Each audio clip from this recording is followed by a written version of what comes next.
dossier remains incomplete. Mindworks once stood larger than Triax. Then came the lawsuits, families, courts, broken minds. The records state the damage was severe, inevitable, usually irreversible. The company died in the Great Cataclysm. That is what the archive says. But the signal coming out of Poland says otherwise.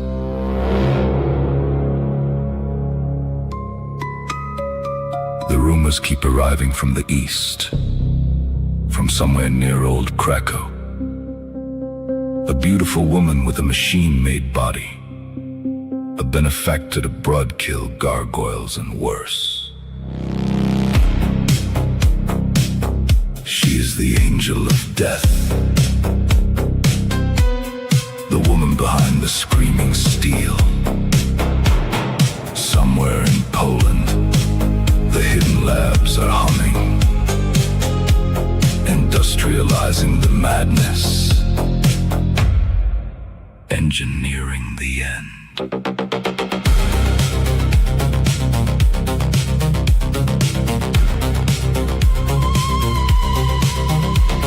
Southern Poland sends back the same report. Broadkill with MOM wired through the skull. 40% fitted with the implants. 20% carrying partial bionics. The neural hardware tears into the psyche. Paranoia sharpens the soldier. Psychosis hardens the blade. And somebody profits when the surgery lights burn. Mindworks was the pioneer. Mind over matter, cybernetic science, corporate pride. Then the verdict came down with the ruin of the mind. Now a new Mindworks moves behind the wall. Weapons for the gargoyles, armor for the broadkill. No signed address, only Krakow, Poland, and a name spoken in fear. She is the angel of death, the woman behind the screaming steel. Somewhere in Poland, the hidden labs are humming, industrializing the madness, engineering the end.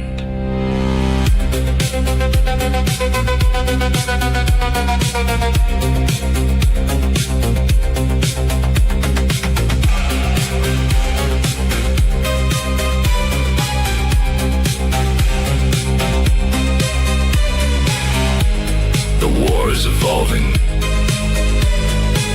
No longer only claw and brute force.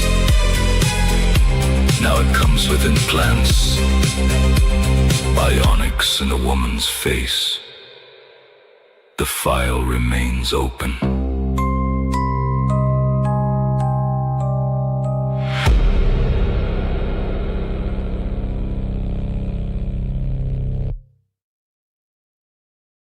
Hello, legionnaires, and welcome to episode 274 of RPG Digest. I am John Maxley Auschlow. Along with me today are Brett Heathen Dog Grissomer. Oh, I can't even say his name now. It's been so long. Haven't talked to him forever. Kevin Boomgum Siembieda and transdimensional Sean Robertson, who will join us for another episode of Gamer Talk. Today, we are going to talk about the influence Palladium Books games, specifically the games themselves, have had on the hobby as a whole. As always, I'm extremely grateful you are here with us and a sincere thankful for your time. And of course, if you're a new subscriber, please check out more. I'm trying to get this off the screen. There we go. Now, please consider supporting Legion of Myth through Super Chats and Rumble Rants. If you prefer to be a silent supporter, there are plenty of links in the description for you to support our efforts and time. I'm not using the donation bar today, don't care. Rumble Rants and Super Chats of less than $20 will be read at the end of each segment, while those of $20 or more I'll read as immediately as I can without derailing the conversation or topic. Lastly, a special shout out to our new viewers. I already said that. Let's move on. So what is good today, gentlemen? I'm trying to rush through all the preloaded stuff. Everything's good. Awesome. We're rocking and rolling. I like that And intro Sean? music. That was fun. Yeah, that's it's unfortunately not public yet because I'm trying to do them in order, but it is. I have a new YouTube channel called Songs of the Megaverse, and right now Japan is uploaded and half of Germany is uploaded, and I hope to have China uploaded today if I have time. And Right. I'm still working on was it Lone Star, Dinosaur Swamp, China 2, Skyscape, and I just started working on Atlantis. So one of the issues that happens with these is they start sounding very samey if I keep working on the same one over and over again. Like, Right. didn't I just do that song 3 times in a row? Like, what's going on here? So I have to kind of bounce between them in order to, keep them Make the sounding. machine stop Palette kind of learning. thing. Well, no, I used it. Well, it's probably always learning, but yeah, no, that I like that one because it was a fun. There's another one I wanted to play, but it was too big for what do you call for StreamYard. Like that file is too big for it. But it's more of an anthem march where where Triax is or NGR is like, we're the coalition, but we're doing it in Europe, and we're going to be racist. We're going to exclude everybody. We're going to have the monster zones, and it was done in this very anthem-esque, but it's too big, unfortunately. Anywho, all right. Well, first of all, we're obviously going to welcome Kevin and Sean here, but before we get to our real topic of the day, what's been going on with Palladium Books? Any fun sales? Anything interesting that the folks should know about? Yeah, right now we have our Phase World sale going on. Phase World and the Three Galaxies, and it's a pretty steep savings, 25%. So get them while you can because that sale ends on Wednesday. I think Wednesday morning. So yeah, get them while you can. It's good stuff. The only books that aren't there are things that were temporarily out of stock on. And yeah, and enjoy, guys. And I'm sorry, what was that, Max? I think I have most of these. That's weird. Yeah, probably. I mean, we do, of course, include the original Rips RPG and that kind of stuff. But I also want to mention that we're doing this to help bring attention to and support the Star Anvil Kickstarter, which is Sean. You can probably address it better, but yeah, it's just this. It's a new license, and Brandon's a huge fan of Palladium's Worlds, but he's a bigger fan of Savage Worlds game system. So he's taking our worlds, much like what Pinnacle has done, and is converting them to Savage Worlds. And they're going to be fantastic. It's all official. We're regularly in contact with him. He's always asking us questions to make sure he gets things right. It's going to be really great stuff. As I recall, it's a big book, like 200 and some pages, and it's got cool new stuff. Yeah, take it away, Sean. Yeah. It's sometimes we'll call it a source book, but really, for people who are familiar with Savage Worlds, you buy the Savage Worlds core rules once, and then there's other companions that are commonly used for, like, there's a fantasy companion, a science fiction companion, a horror companion, which you might also need to use to play other setting books. So setting books are kind of like a core book, just without the very core rules material in it, because they assume you already have Savage Worlds. And so this is a huge honking setting book that all you need is the science fiction companion, the Savage World science fiction companion in the core book to play. And I do want to say I was one of the early playtesters on the Adventure Edition of Savage Worlds, and playtesters and writers. I was updating riffs for Savage Worlds to the Adventure Edition, basically because of the transition that was being made to the Adventure Edition when we launched the second edition of Riffs for Savage Worlds. And I also did a lot of writing on early writing, especially on the science fiction companion. It's funny because it was the last of the companion books to come out, but it was in development the whole time for a number of years. And so I don't know. I think some fans might get a kick out of that too, to know that I was deeply involved with a lot of the science fiction companion. One of the things that I really enjoy about the sci-fi companion, just for gamers anywhere, is that I actually introduced this concept where here's the different rules you would want to follow in order to play this type of science fiction, like a space opera versus a hard sci-fi or something like that. So there's a lot of stuff there that you could actually use, if especially if you have any understanding of the Savage Worlds system. But I think any game master could use. And just like with the Rifts for Savage Worlds books, they're all set in 109 PA, so a lot of Palladium fans like them because they catch you up on a lot of the details of everything that's happened. Well, this Savage Phase World is going to be fully compatible with Rifts for Savage Worlds. We've already talked to me and Brandon.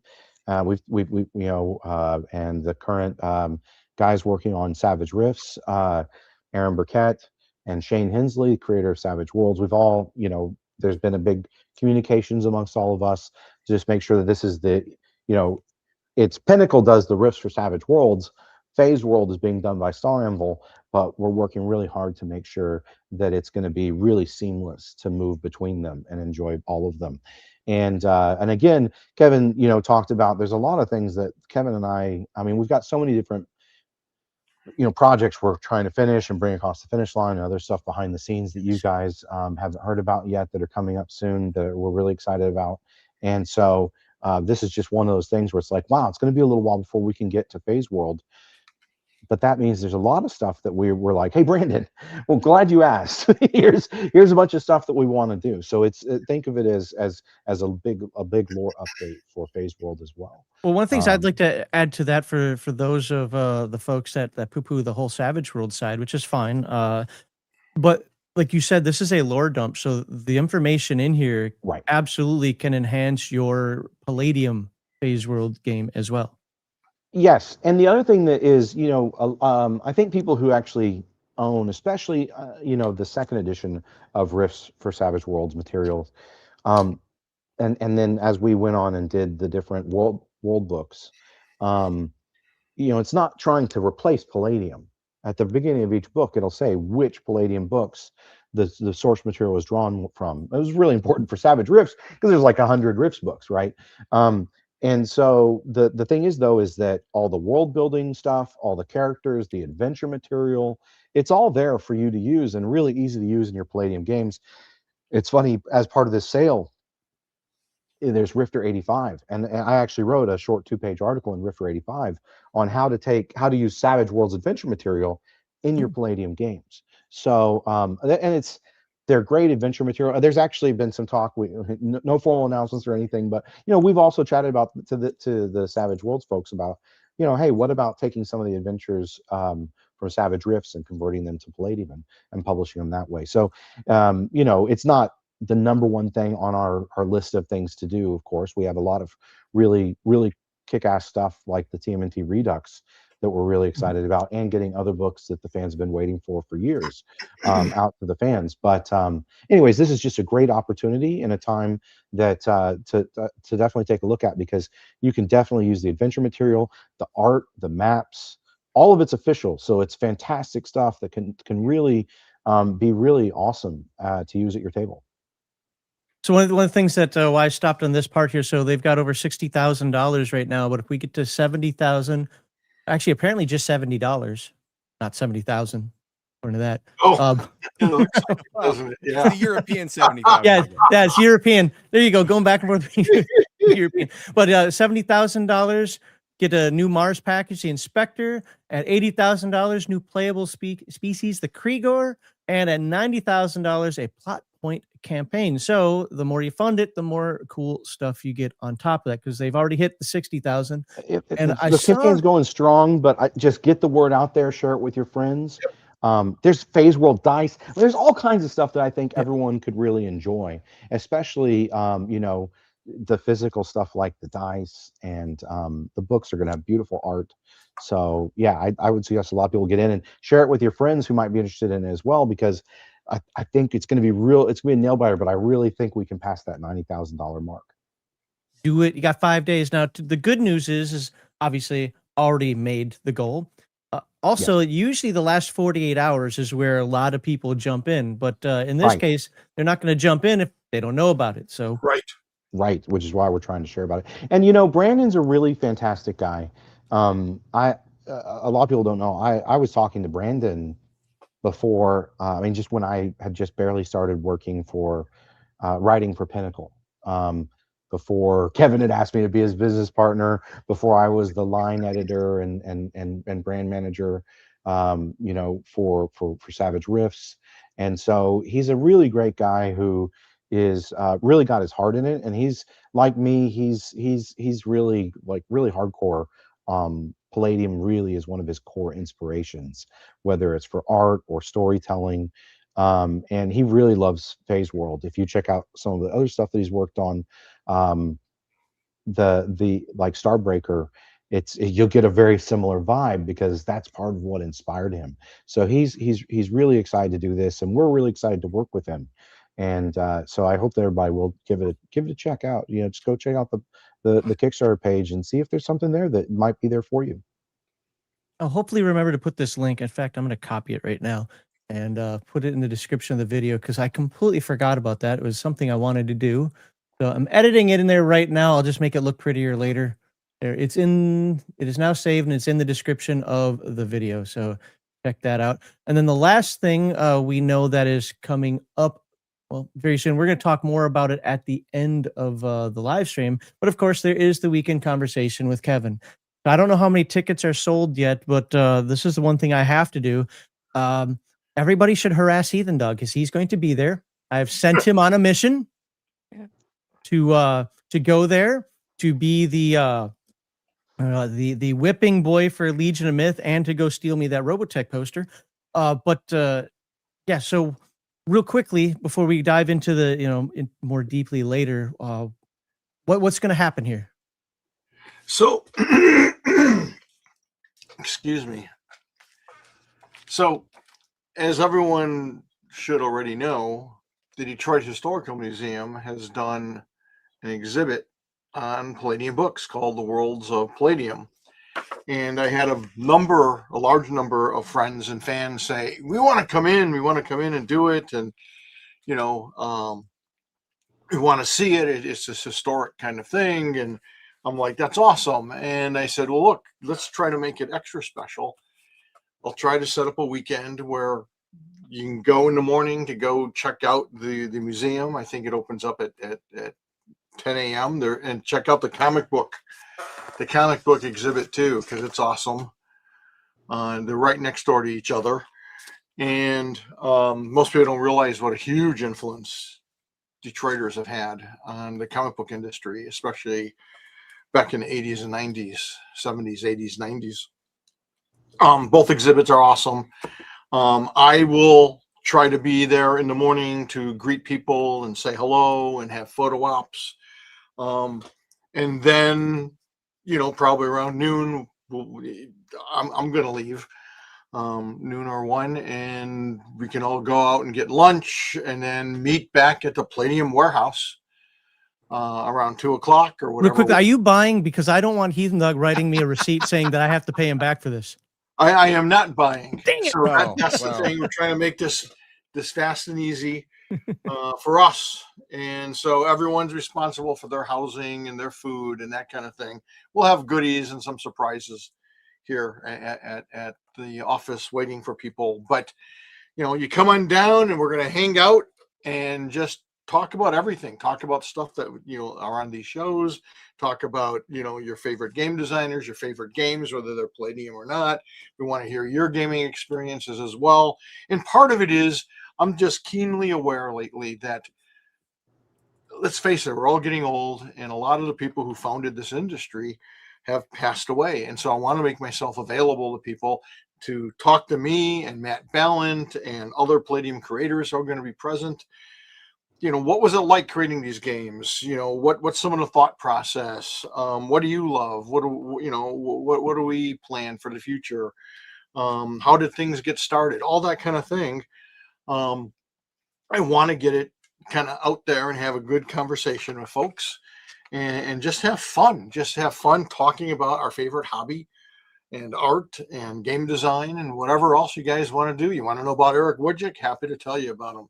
Kathy, there's going to be a little memorial for Kathy, Eric, my dad, and Julius Rosenstein. Just some of the Palladium people who have passed. and we'll have a little display out there, and you can sign a book or leave notes or memories, and that'll be cool. And it's only going to be like 60, 70 people. So it's going to be this intimate environment. I think it'll be a lot of fun. And it's just something I wanted to do for, gamers and fans who want to come and enjoy it. And one of the things I'm doing too is I have hundreds and hundreds of books that I've used for reference over the years. And I need to get rid of some of them. And I was going to donate them to a library. And Sean Hall, who will be attending, a friend of mine and budding author, he he said, well, hey, why don't you make them free for anyone who wants them? Put them out at the event. Oh, wow. And so, yeah, and you see books you want, take them. It doesn't have to be just limited to For the one. record, I'm getting a little nervous here. Why? In 2005, my grandfather did the same thing. And then less than a month later, he was dead in the backyard from a self-inflicted wound. Don't you dare. I have no intention. Okay. Just saying, that's kind of nervous when people No. start giving away their stuff. No. This isn't like this isn't like Kevin's prized possessions. These are things that have worn their usefulness. Okay, You good. know, this guy's got original like Keith Parkinson paintings and Oh, that's amazing.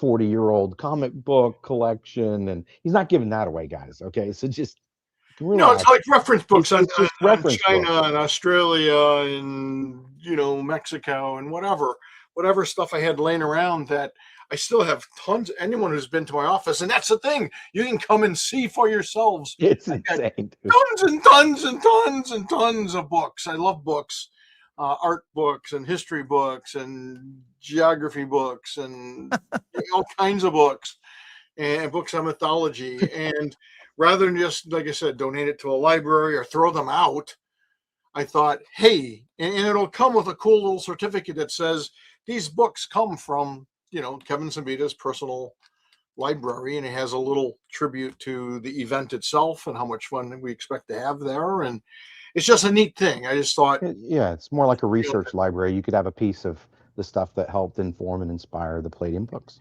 because a lot of that stuff is cool. Like Sean's brother, Caleb, who's our warehouse manager. Caleb was looking at some of this. And he's like, wow, you're giving these away? Some of these books are really awesome. And I'm like, yes, but I don't have space for thousands of freaking books. And Why not so make this be the library? I'm kind of using my 10-year rule. If I haven't opened up the book in 10 years, give it to someone else who might enjoy it. So that's what I'm doing there. We're also going to have a couple other little surprises for people. I hope they enjoy. And a couple of handful of new kind of secondary products that we haven't released yet that people can get. And, like we have 8 new art prints we're going to be offering and some other stuff. So it just, hopefully it'll just be fun. And mostly I just want to relax and hang out with friends and fans. Awesome. Think of it kind of as like a big birthday party. I just turned 70, and Should we sing? or an anniversary party because Palladium is 45 this year. Come on down and hang out and just have some fun, just chatting and talking. And that's why I'm not running games, because I don't want to have to be performing in that regard. I just want to hang out with fellow gamers who enjoy what we do. Awesome. So wait, what? Hang on. What day did you turn 70? What was it? April 2nd, whatever that was. A Thursday, I think. Okay. So, and then I just think it'll be a lot of fun, and plus it's a reason for people to come and see the exhibit, which is freaking. I still can't believe it. I feel like I'm just dreaming that. What an honor that has been to be recognized by my hometown. And yes, there are still tickets because, and I'm wondering, like, gee, why aren't we? I thought we might like sell out in a couple weeks, and apparently so did a lot of you, which is why you sat back and said it must be sold out. So I'm not even going to. It was also really hard to find the link for like the first couple of days. the first couple of days, because I remember going there, sending Heathen Dog a message when he wanted to go and going, dude, hold on, I gotta find the link. I can't find it right now. So I had to do a direct search for it. It's been fixed since then, but it was actually it was hard to find the link for the first couple of days. And I don't know if people felt ways about that as well. But yeah, guys, go to this thing. Heathen Dog, I'm going to buy you quick. I'm going to find a rush order that thing. XXXXXL hoodie. So when you're walking out there, you better look like Bender when he was stealing the oil. Right. Well, now to be fair, he's already sent an actual tripod for a camera, so I don't have to hold it again, Yeah.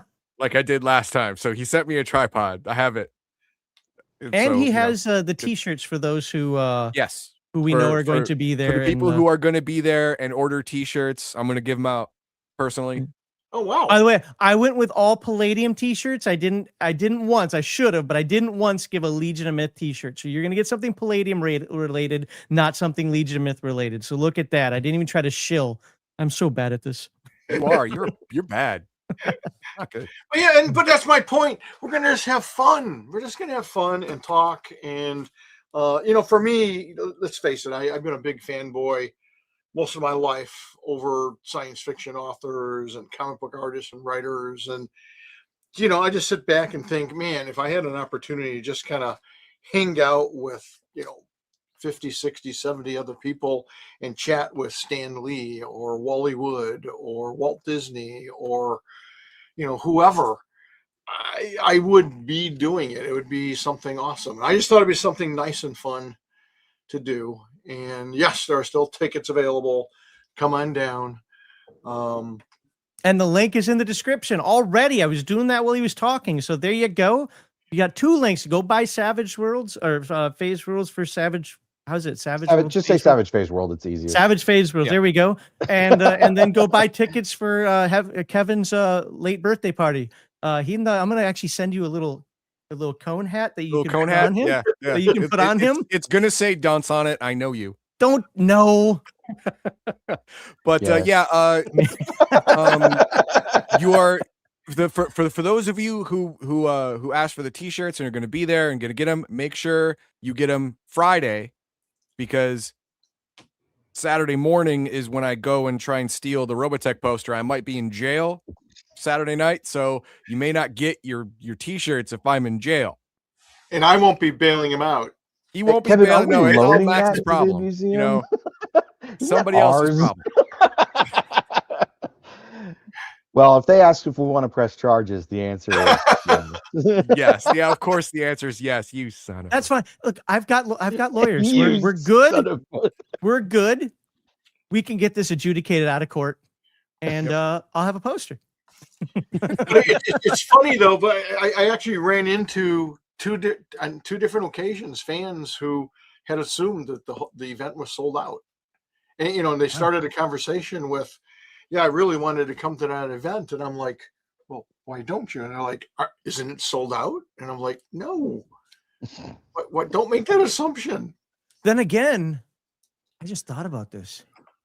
We don't want a lot of people there. I don't want you dividing your time. I want you talking to Heathen Dog the entire time. So maybe it's sold out, folks. Yeah, because we don't give you guys enough time on Thanks a video. lot, Too late. Too late. You got to steal everybody else's you lose. too. Every time I open my mouth, I keep thinking they're never coming back again. That's right. All right. Sean and I have talked about it. This is our last appearance here. Yep. You heard it here. Spread the word. Yeah. Get those super chats in. Talking about super chats. Talking about super chats. There you go.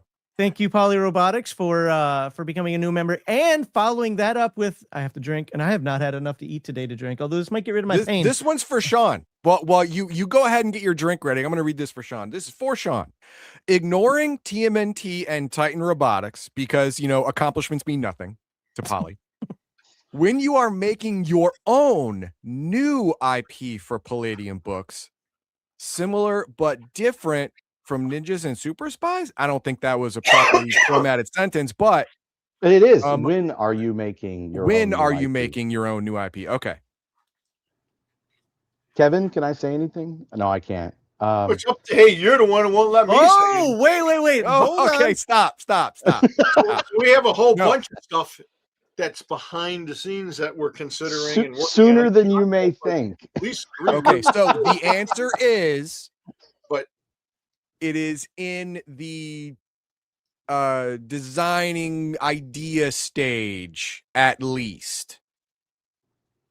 did we say that? I don't Maybe. think so. I know that's a great question. I love it because that's one of the things when Kevin and I were first talking back in 2021. Because I was going to start my own company.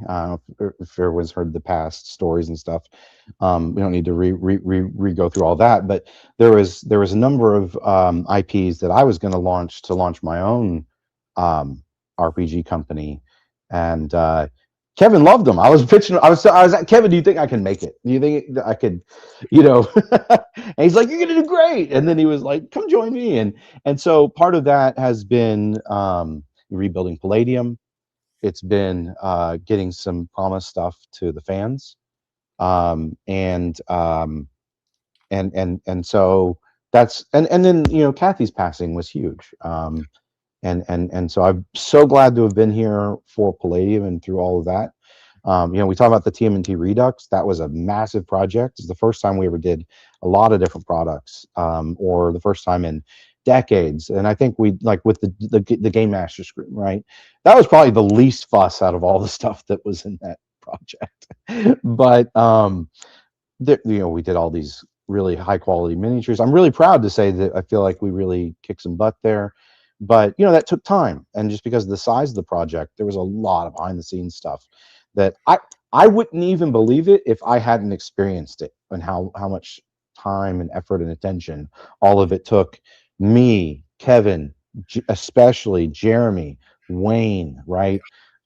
Just bajillions of hours. Caleb just fulfilling it. So it's like, oh, we did ship some of the items because the shipping pilot or whatever, there was an issue, and so we ended up shipping some rewards to fans. And it's like, yeah, some of this massive number was actually like a huge thing for Caleb to get done, and finish these different things. So it was a really big project. But yeah, there's some really cool stuff that Kevin was always like, oh, you could do this stuff with Palladium. And so And then he tied your hands and made you do Turtles, so you got to do none of it. well, Turtles is just huge. It was 6 books, right? And it's basically updating all the core rules for Palladium outside of magic and giant robot combat and stuff like that. So it was a lot of fun, and it was well worth it. And I think the fans are really enjoying it. I mean, from anything I've seen, people are really enjoying it. But there are some things that are coming down the pipe, and there will be more in the future. That are new IPs, is something that I'm definitely excited about. As everyone who, if you've read, especially if you've read any of my Savage Rifts books, I have a deep love for Rifts, and there's a lot of stuff that we want to keep doing with all those products as well. So it's one of these things where when you just have a few core writers and creators, that you've got to find the right balance as you're going through and doing these different things. But yeah, I'm excited to do a lot of cool new stuff, and while doing whatever we can to find that right balance with bringing out new source books, pairing that with remastered material like we did with Titan Robotics and the Cyberworks remaster collection. So yeah, Well, product that you guys have been waiting for a long time, like that too. Well, I will tell you the product I've been waiting for a long time. What's that? This is a direct connection between modern day Palladium games like Beyond the Supernatural, Heroes Unlimited, stuff like that, linking to Chaos Earth, where SDC blends with MDC, and then a game master can start with this game, like call it the Golden Age, whatever, and then start the Apocalypse, switch over to Chaos Earth, and then switch over to Rifts, with the same group of people, not obviously the same characters because there's hundreds of years between, Chaos Earth and Rifts, but just have the campaign seamlessly transition from one, book to another.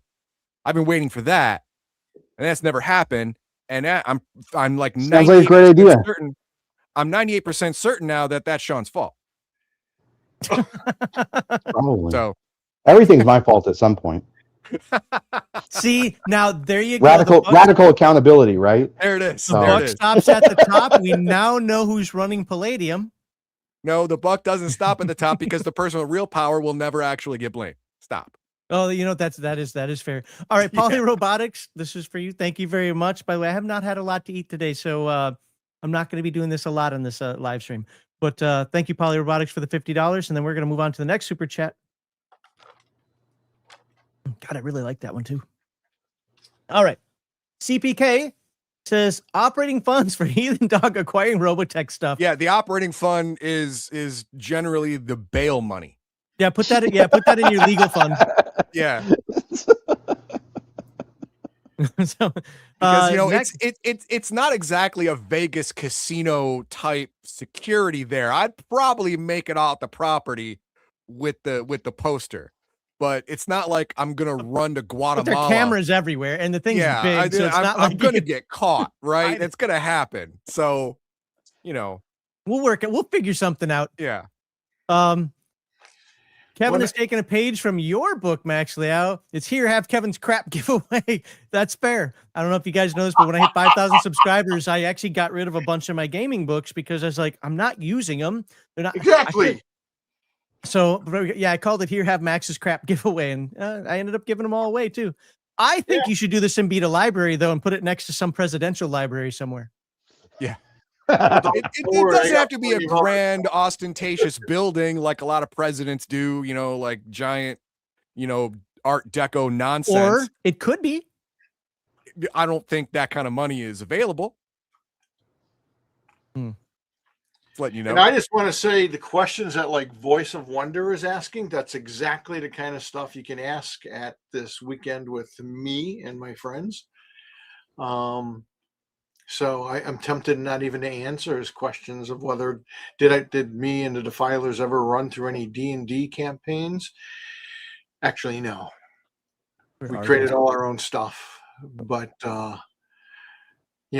it's but those are the kind of questions you can ask, and as far as how did the drastic changes to troglodytes and gnolls and kobolds come about, I don't understand what you mean changes, because I created my own versions of those creatures, and I didn't pattern my game off Dungeons and Dragons. I was inspired by D&D to create a fantasy world that's different and unique. Yeah, I think that was one of the things that we brought up. It'll be coming out soon.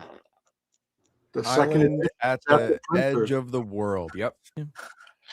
The Heathen Dog and I did talk about that when I was covering Palladium Fantasy First Edition, where it's like, oh, this is not what I'm used to. Okay.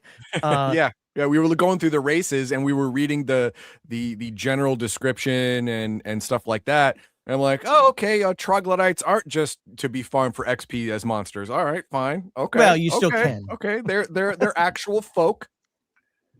So are ogres. I wouldn't want to have a beer with them, but all right. That's fine. And then the last one before we get started here, Holyoke says, I just heard Max say he's buying all the remaining tickets. Well, with enough super chats, sir, I will do that. Yes. Enough is subjective. And yeah, so there we go. Yeah, I mean, yeah, two. How many are remaining? That could be a problem. But all right. Let's actually dive into our full-on topic today, and we can come back to some of this later if we need to. But we're here to talk about Palladium games. So first, was it the first time we had the live stream? We talked about Palladium Books as a company, its influence on the hobby. Second time was Kevin himself, and now we're going to talk about the games that he's created and their influence on the hobby and industry. And because I love starting right off by putting him on the spot, so Kevin. If someone asked, what did Palladium Books games contribute to the tabletop history? What would you say in one clear answer? A lot. You There we walked go. into that, didn't you? Live stream's over. You got the answer. Just do it. Let's no. All right, no, hang on. I have one that that actually springboards off of what he said earlier about using the names of established mythical creatures, but building them in your own way. Right? We just said that the troglodytes and the kobolds and stuff like that historically in other games they were monsters to be killed. They were obstacles to be overcome. You don't generally talk to them or reason with them or use diplomacy. You just bash them in the face. Goblins, they're there to give you XP. Kobold, they're there to give you XP. Troglodytes, oh God, kill them all, burn them with fire. But what made you use Palladium Fantasy to change these races into bring them up to demi-human status from monster status? What was your thinking behind that? So my thinking was that so I think one of the big things that Palladium brought to the industry that you're seeing to this very day, and in fact is finally really blossoming, is the idea of world building and story and character. Think about it. When gaming first started, it was, I think, 99% of all the other companies really approached it from rules point of view. D&D started out as basically a miniature war game. That's what it grew out of, because that's what they were into, historical wargaming. So a lot of companies really approach stuff as, look at these cool rules, and I'm going to build whatever around it. And a lot of people thought of monsters and things simply as monsters, things to kill, because that's what D&D kind of introduced it as. And so people who are inspired by that went that direction. Me, on the other hand, I was always into all kinds of stories. I love stories. I love stories of depth. I love characters of depth. I love mythology and how these creatures function. And I was always into animals and history. And so I thought, okay, what's the ecology of this world that I'm building? So I've always approached it as, okay, what is the world? What are the characters I want people to play? And then I designed the rules around that to make it work smoothly. And rather than, here's a bunch of cool rules, now how do I squeeze in some adventures and some characters? And both ways are fine. I'm not saying my way is better, but just as a guy who read literally thousands of comics and hundreds and hundreds of novels and history books and mythology books, I approached it very much from the very beginning as world building. For me, and I've said it for years, for me, it's all about characters and stories. And so the monsters are part of the story. They're some of the characters. I wanted you to have characters that you would encounter and go, oh, they're cool, they're friendly, or gee, they're scary, or gosh, in the case of fairy folk, they're a lot more dangerous than you think, even though they're like the size of a butterfly and look like a butterfly. I better be fucking careful, because these things can rip me apart. I just wanted a unique experience for my players, and I really approached it from the point of story and world building versus a war game or a tactical game. I mean, those elements are in there, but I wanted my rules to be kind of invisible or very unintrusive, so people could focus on the role playing. It's the role playing that I thought, this is amazing. There's no other game like it. Nothing like role playing. Okay, Sean. So, I mean, I'm going to say this, and just from I first ran into AD&D when I was a kid in middle school. We're all dumb, but when I played AD&D, if I remember correctly, my fighter got an extra, like I kept tally of how many guys he killed, because I didn't just get the experience for killing them shared amongst the group. I got like an extra fill at 50 experience. I Right. think it was. Class experience bonus. Yep. Yeah. Right. And the same thing, my magic user, it was like how many spells did I cast, stuff like that, right? How many Second stuff you edition. stole, blah blah blah, stuff like that. Yeah. Right. Which is the thing is these are very powerful incentive structures, right? That you're immediately falling into. Palladium doesn't have monster-based XP, right? So you know if you get if the orc is bling, you just see dollar signs because gold is also XP, and murdering it gives you XP, right? And then loot.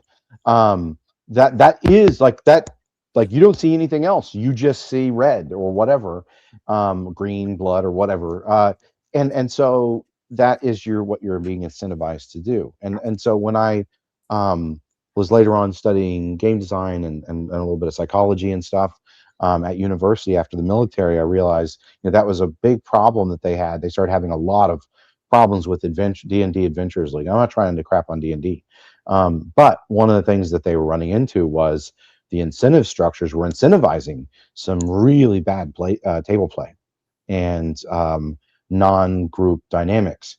And so I think that it's really interesting that Kevin, what he just said is actually really powerful because he's the first person that actually did it. And I actually haven't seen, there are some more progressive narrative-based games that do it, but really, I still think that the Palladium XP system is like top of the line. And that when you see these different races, Kevin presenting them as humanoid peoples, that maybe sometimes you are just slaughtering a lot of orcs, and that's part of your campaign. But it's kind of like if you were playing Star Trek and you kill a lot of Klingons in this campaign. Well, maybe next campaign the Klingons might be your allies against the Romulans. You never know, right? So it's not that you can't kill anybody, right? That's not the point. It's that or it's all in service to the story and their motivations, just like you might kill a group of human bandits. And so I think that that's something that's actually really powerful that Kevin did and that Palladium brought. I mean, because Eric Wujcik, other writers, they all brought that same kind of mentality. I think they're all of a similar mentality. So we were talking about Kevin, but we're also talking about a lot of other people that he was working with that were fans of that same kind of mentality and bringing that to gameplay at a lot of different levels. And I think that had a huge influence on the industry. And if I just may follow on a comment here, that we talked before about how Palladium is one of the very first, like I would say, in use universal systems. There's a lot of other systems that came out, like basic role play, GURPS, generic universal role play systems, these different generic systems. But the interesting thing about a lot of those systems is they didn't come out with a lot of grounded settings until many years later.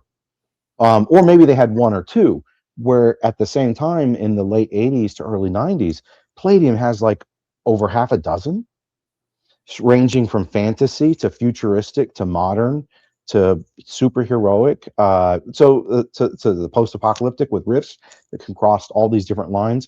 And so one of the things that I think that Palladium did was it showed you that one system could do it all in detail, and it actually did it in the market with one system, right? As opposed to, well, this system is designed to do that, but it hasn't actually done it yet, right? So just remember that. Now a lot of these games have tons of great, awesome games for them, right? And I should say settings for them that uses these other general rule sets pretty deeply across all different types of genres. But back in the late 80s and early 90s, it was really only Palladium that was like putting the money where the mouth was and applying it across the board in multiple settings. Right, Well, because go ahead. ahead. No, Okay. go ahead. Yeah. In the mid 80s, it was basically, if you wanted a fantasy game, it was D&D. I mean, yeah, there were others, but it was D&D. And the way Palladium Fantasy handled the actions of the players felt really different because the underlying idea of what opponents are and how you become better was radically changed. Like exactly what you were saying. Getting experience isn't about killing folk. You don't get Necessarily. any. But convincing folk, cajoling folk, running creatures away, bypassing them even gives experience. All this stuff gives experience.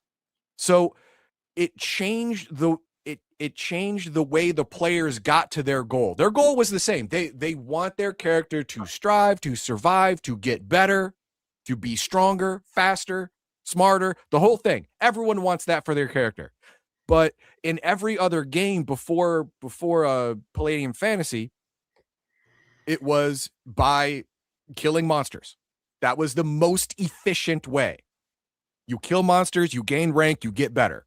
That's how it was done. Yep. Palladium Fantasy comes around and changes that whole dynamic. No, that's not how it's done. Well, no, fair enough. You can do that. You can, but it's going to take you longer than you think. There's no advantage to it. Yeah, there's no advantage. The actual more efficient path now is to talk to your enemy, to try to convince your enemy to see it your way, to try to maybe even come to an understanding and bribe them and get them to move on without doing it, because now you won't get any experience for killing them either way, but you had a great idea, you had a plan that worked, you saved lives, you stopped this, all this stuff adds up and you get all that experience. So that is the way forward now. It actually made role players role play instead of the ROLL play, because that's all that really mattered for XP efficiency at the time. Well, and I would say there's something really interesting there too, in that if you're focused on wargaming and kills as your objective, the funny thing is in the real military, as we've got a lot of veterans here, a lot of times that's not the objective either. Is when you do a raid, is your objective to kill everyone at the site? No, you're trying to steal something, right? Yeah, your objective is to kill exactly as many people as you need to get your objective and get out.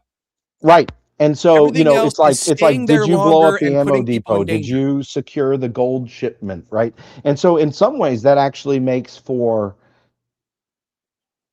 a lot more depth of role play potential that people aren't even you might not even realize that, as a gamer, but unless you're actually presented with a system that incentivizes you to succeed in the objective, not just kill, right? Right. And so I think there's something there to it. And I'll say, as a parent too, I mean, I have a daughter, I have nieces and nephews. I want them playing Palladium, right? Because I want them thinking outside the box and not just this, homicidal kind of generative act. Not that there's anything wrong with hacking up some monsters, right? But it's, that shouldn't be the only flavor offered.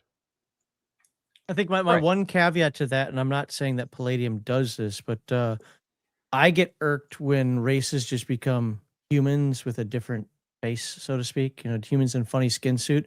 There still needs to be some sort of bioessentialism, some sort of trait that race always, and I'm using that definitive term, or never does. Otherwise, you're just playing a human. Excuse me. You're just playing a human with different stats. And I think Palladium handles that well, because I was a little concerned about that when I was reading through the races at first. But then I would still see that concept in there, where it's like, nope, this race always does this. This race never does that. And so there's at least still some of that in there. This is how this race thinks. How this race sees the world, and everything they say, do, and witness is going to be filtered through that lens. Exactly. Just like it's not cultural, it's biological. Well, and the funny thing is as kind of maybe famous with some fans, I don't even know Palladium Fantasy that well. I've played it a few times with Kevin. My daughter got some videos better than I do. Yeah, right? I got some videos for you. But no, right? But the funny thing is Palladium does the world building so well because it integrates those kinds of motivations and culture, into the culture. Mhm. If you want to talk about like bioessentialism and all this type of stuff, but that those biological differences influence culture, influence the society, influence how they approach everything, right? And that's what makes, I think, Palladium fantasy in a lot of ways such a grounded setting. I mean, there's a lot of people even in the chat that know fantasy way better than me. We've got some really great people here in the chat, but and obviously Kevin, the master architect here. But I think that sometimes it's easier for an outsider to see that. It's like, oh wow, this really is one of the things that really shines about the setting. Well, I think in that regard, you could argue that we really brought a sense of literacy, as in literature. I think Stan Lee kind of did the same thing with Marvel, and I think part of it is just a happy accident, because we're just incorporating the things that we love into this new medium. Like, I don't know if most people are aware that Stan Lee wanted to be a writer, a novel writer. He wanted to write novels, and the reason he took the pen name Stan Lee, because his real name is Stanley Lieberman, was because when he writes the great American novel, he didn't want it to be associated with comic books, because comic books didn't have any real respect back in those days. But he brought all the elements of literature that he loved, the pathos and the drama and all the things that make good stories interesting. Anyone who says, gee, the Hulk is kind of like, Dr. Jekyll and Mr. Hyde. Yes, because that was one of Stan Lee's, influences. And so Stan elevated comic books to a higher level because he brought that sense of storytelling that he loved into that medium. And I sort of did the same thing. I love stories of all kinds, whether it's animation or anime or movies or TV shows or comic books or whatever, live theater. I love all of that. I love, the human interaction with what makes a really great hero or villain is how they think, how they tick. Why did they become like this?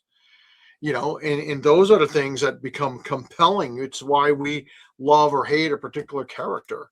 And I wanted to bring all that to role playing, because to me, that's what made a good story. And this may all seem like obvious today, but I can tell you, I had to fight with people and argue with people. I actually ratcheted Palladium Fantasy originally back because I had everybody on the planet telling me you can't do a specific world setting.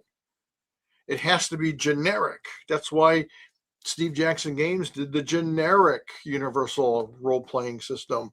That's why, D&D didn't have a lot of world building, even though it was inspired by Lord of the Rings.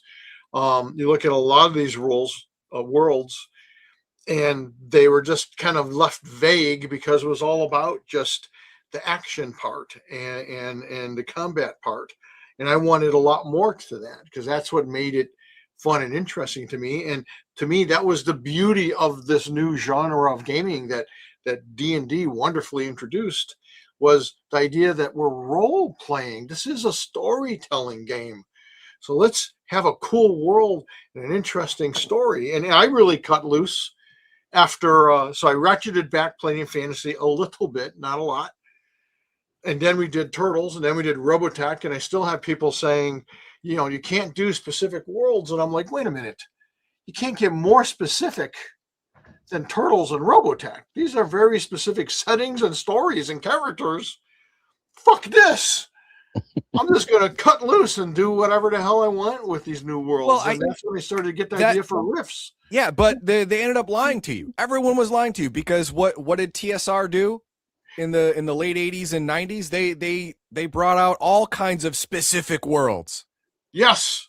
Yeah. That definitely has changed. Nowadays, it is actually harder to sell a game that is just generic, vice one that has an implied setting. Yeah. And then, TSR got bought out, and then the new king decided, no. Generic's the way to go. Right back to generic. But in the last few years, it swung again. They're like, okay, well, how about Some here's Strahd again. Here's Strahd back. We got Strahd for you, and then all this over here and this over here. So yeah, I mean the pendulum swung with other places, but with Palladium, it hasn't. It's been going forward with the idea that yes, you can have a specific setting in your game, but you don't have to have just one. And you don't have to have just one book. You can have a lot of books on a specific setting because the world is a big place and your characters are small. It's going to take a long time to get everywhere and see everything. And guess what? It doesn't have to be there be dragons here on the map, because guess what? We got a new book for that area of the world, and we got another book for that area of the world. Do you need to buy it? Not unless you go there or someone's from there. No. Do you need to buy it to not make it up yourself? No, of course not. You got a brain. You can make it up yourself, but we did the work for you. Is $20 worth 200 hours of your time? I think so. Yeah. To make it myself? No, I'm good. So yeah, that's another thing that Palladium Fantasy started, and it continued on with Heroes Unlimited and stuff like that, where you would have one world, but you would have several extra books to add on to not change the world. It's always additive. It's never absolutely required, but all of it expands not only the world but the story of the world. That specific world. Don't want to buy it? Don't have to buy it. Don't want to use the idea? Don't have to use the idea. None of it is required. Unlike many other role-playing games of the time, you need to buy this book. You need to buy that book. And you need to buy a third book to use that third book. You need the first two books. So yeah, a lot of companies went with the way, just like D&D did. You have a player's guide, you have a dungeon master's guide, and then you have a setting book. You need all three. And then a couple of games went, you need actually four. Okay, that's great. That's $50, $50, $50, $50. That's a lot of money. Whereas Palladium, if you want to go into any setting, all you really need is the core book. You can make up everything else, but at most, if I wanted to play an expansive campaign, I would get the core book of the Palladium IP that I wanted, and then one extra. And that will do an entire campaign. I mean, Rifts itself covers most of North America as a generic, okay, here's what's here, here's what's there. And most of the time you can run a campaign just in North America alone. Your next campaign could be in China or Japan or Africa. I don't recommend Africa, or Australia or Ireland or Great Britain. One book. Just buy a book, run an entire other years-long campaign on that one book. Everyone's familiar with the game. Everyone's familiar with everything, how it works, but no one is familiar with all this new crap that's in this one book that will pay you dividends throughout the year. Whereas many other games, D&D was the first one where they would have supplemental adventures, where this adventure introduced the world, but that was pretty much all you had. That's how Ravenloft started. It was an adventure, and then it became a book. But at first it was just an adventure. And when you're done with the adventure, okay, I want to stay in Ravenloft. Now the game master has to make up all kind of crap for Ravenloft. Oh crap! I got to make up all stuff. Yep. Well, and I want to say something too, just that because a lot of people have forgotten. You're talking about a lot of stuff that even I think gamers that lived through that era maybe forget when they're talking about games these days. And one of the things Holio Call just mentioned is that Palladium was also the first one of the first companies, I think the first, to bring the Perfect Bound to the market. So that meant that you had soft covers that were affordable, and that's the only book you needed. Yep. So as a market approach aimed at kids like me who were, only had so much money growing up poor in some, I was in Houston, and so I could get Rifts, and that's all I needed to game for a couple of years, right? And and it was affordable and much more affordable than starting out Dungeons and Dragons, and much more durable than if you remember the old like Fighter's Manual and Thief's Manual and all that kind of stuff. At that time, softcover books a lot of times just didn't have really great They printing and binding disintegrated. quality. Yeah. They disintegrated, and the covers were boring. They were just this, they were just maybe a foil stamped cover or something. So the Palladium books really also were able to usher in this really fantastic art at this very approachable price point. And that price point's all you needed to get rolling with your friends. Yeah. So yeah, no, it was a bit of a coup, Kevin, but I think that made a lot of waves in the industry, and it's one of those other secrets. All of these things combined made Palladium games a really powerful force within the industry, and it actually led to a lot of trends that a lot of people look at now, and there's it's Palladium's ideas are still trending in the industry. Yeah, a Right. lot of stuff that we introduced, people take for granted today, like the level of artwork. When we were doing our covers, like when Heroes Unlimited came out, I knew I needed something for our superhero book to stand out. Because by the time I decided to do a superhero game, even though I'm a comic book guy, it just wasn't there in my head where exactly I wanted it to be. So when we released Heroes Unlimited, there were like 15, 20 other superhero games out. And I said, well, how can I make my book stand out where people are going to say, what is this? And I thought, I know, I'll hire Jim Steranko, who is a legend in comic book history. And at the time was like a big name artist, sort of like the Jim Lee of comics at the time. And we paid up the nose. And I'm at a industry gathering, and people are like, how did you get Jim Steranko? And I said, well, I threw buckets of money at him. Well, Alex got his number, his telephone number. I called him up and said, Jim, I'd like you to do this. And he goes, well, what are you paying? And I said, well, what do you need? And he said, $3,000. And by the way, that'd be like today, by today's standard, that'd be like saying, I want $30,000, because the industry norm, because when I tell this story to like a bunch of industry people, they like wig out. They're like, what? My God, we never pay more than $500 for a cover. And that's a top cover. And they go on to explain to me how, you should go to high schools and colleges and get all these new artists. And I'm thinking, well, that's why your books look like dog crap. Yeah. And for at least a decade, I would have some game companies come up to me to complain that I was ruining the industry because I was paying top dollar. Me and TSR were paying for the top artist, and who can afford that? And I'm like, dude, me. You find a way, man, because this is what I'm doing, and I'm not ruining the industry. I'm just trying to do quality, and I'm paying artists, what they're actually worth, which was actually groundbreaking at the time.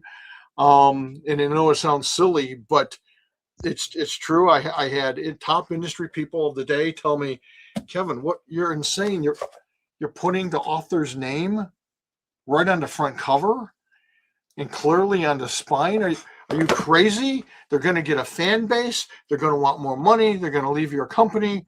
And I'm like, but even if that happens, don't they deserve it? If they're doing great work and people start to recognize who they are, that's good for them. It's also good for you, because these people who now have a fan base, who are now bigger, they're going to remember you as their second daddy. That birthed their career.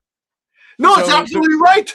When we announced for originally Ninja Turtles, Freddie Williams, if we hadn't said, yes, you can do the cover, I think he would have flown here or driven here and knocked on my door and insisted that we let him do it, because he's such a huge fan.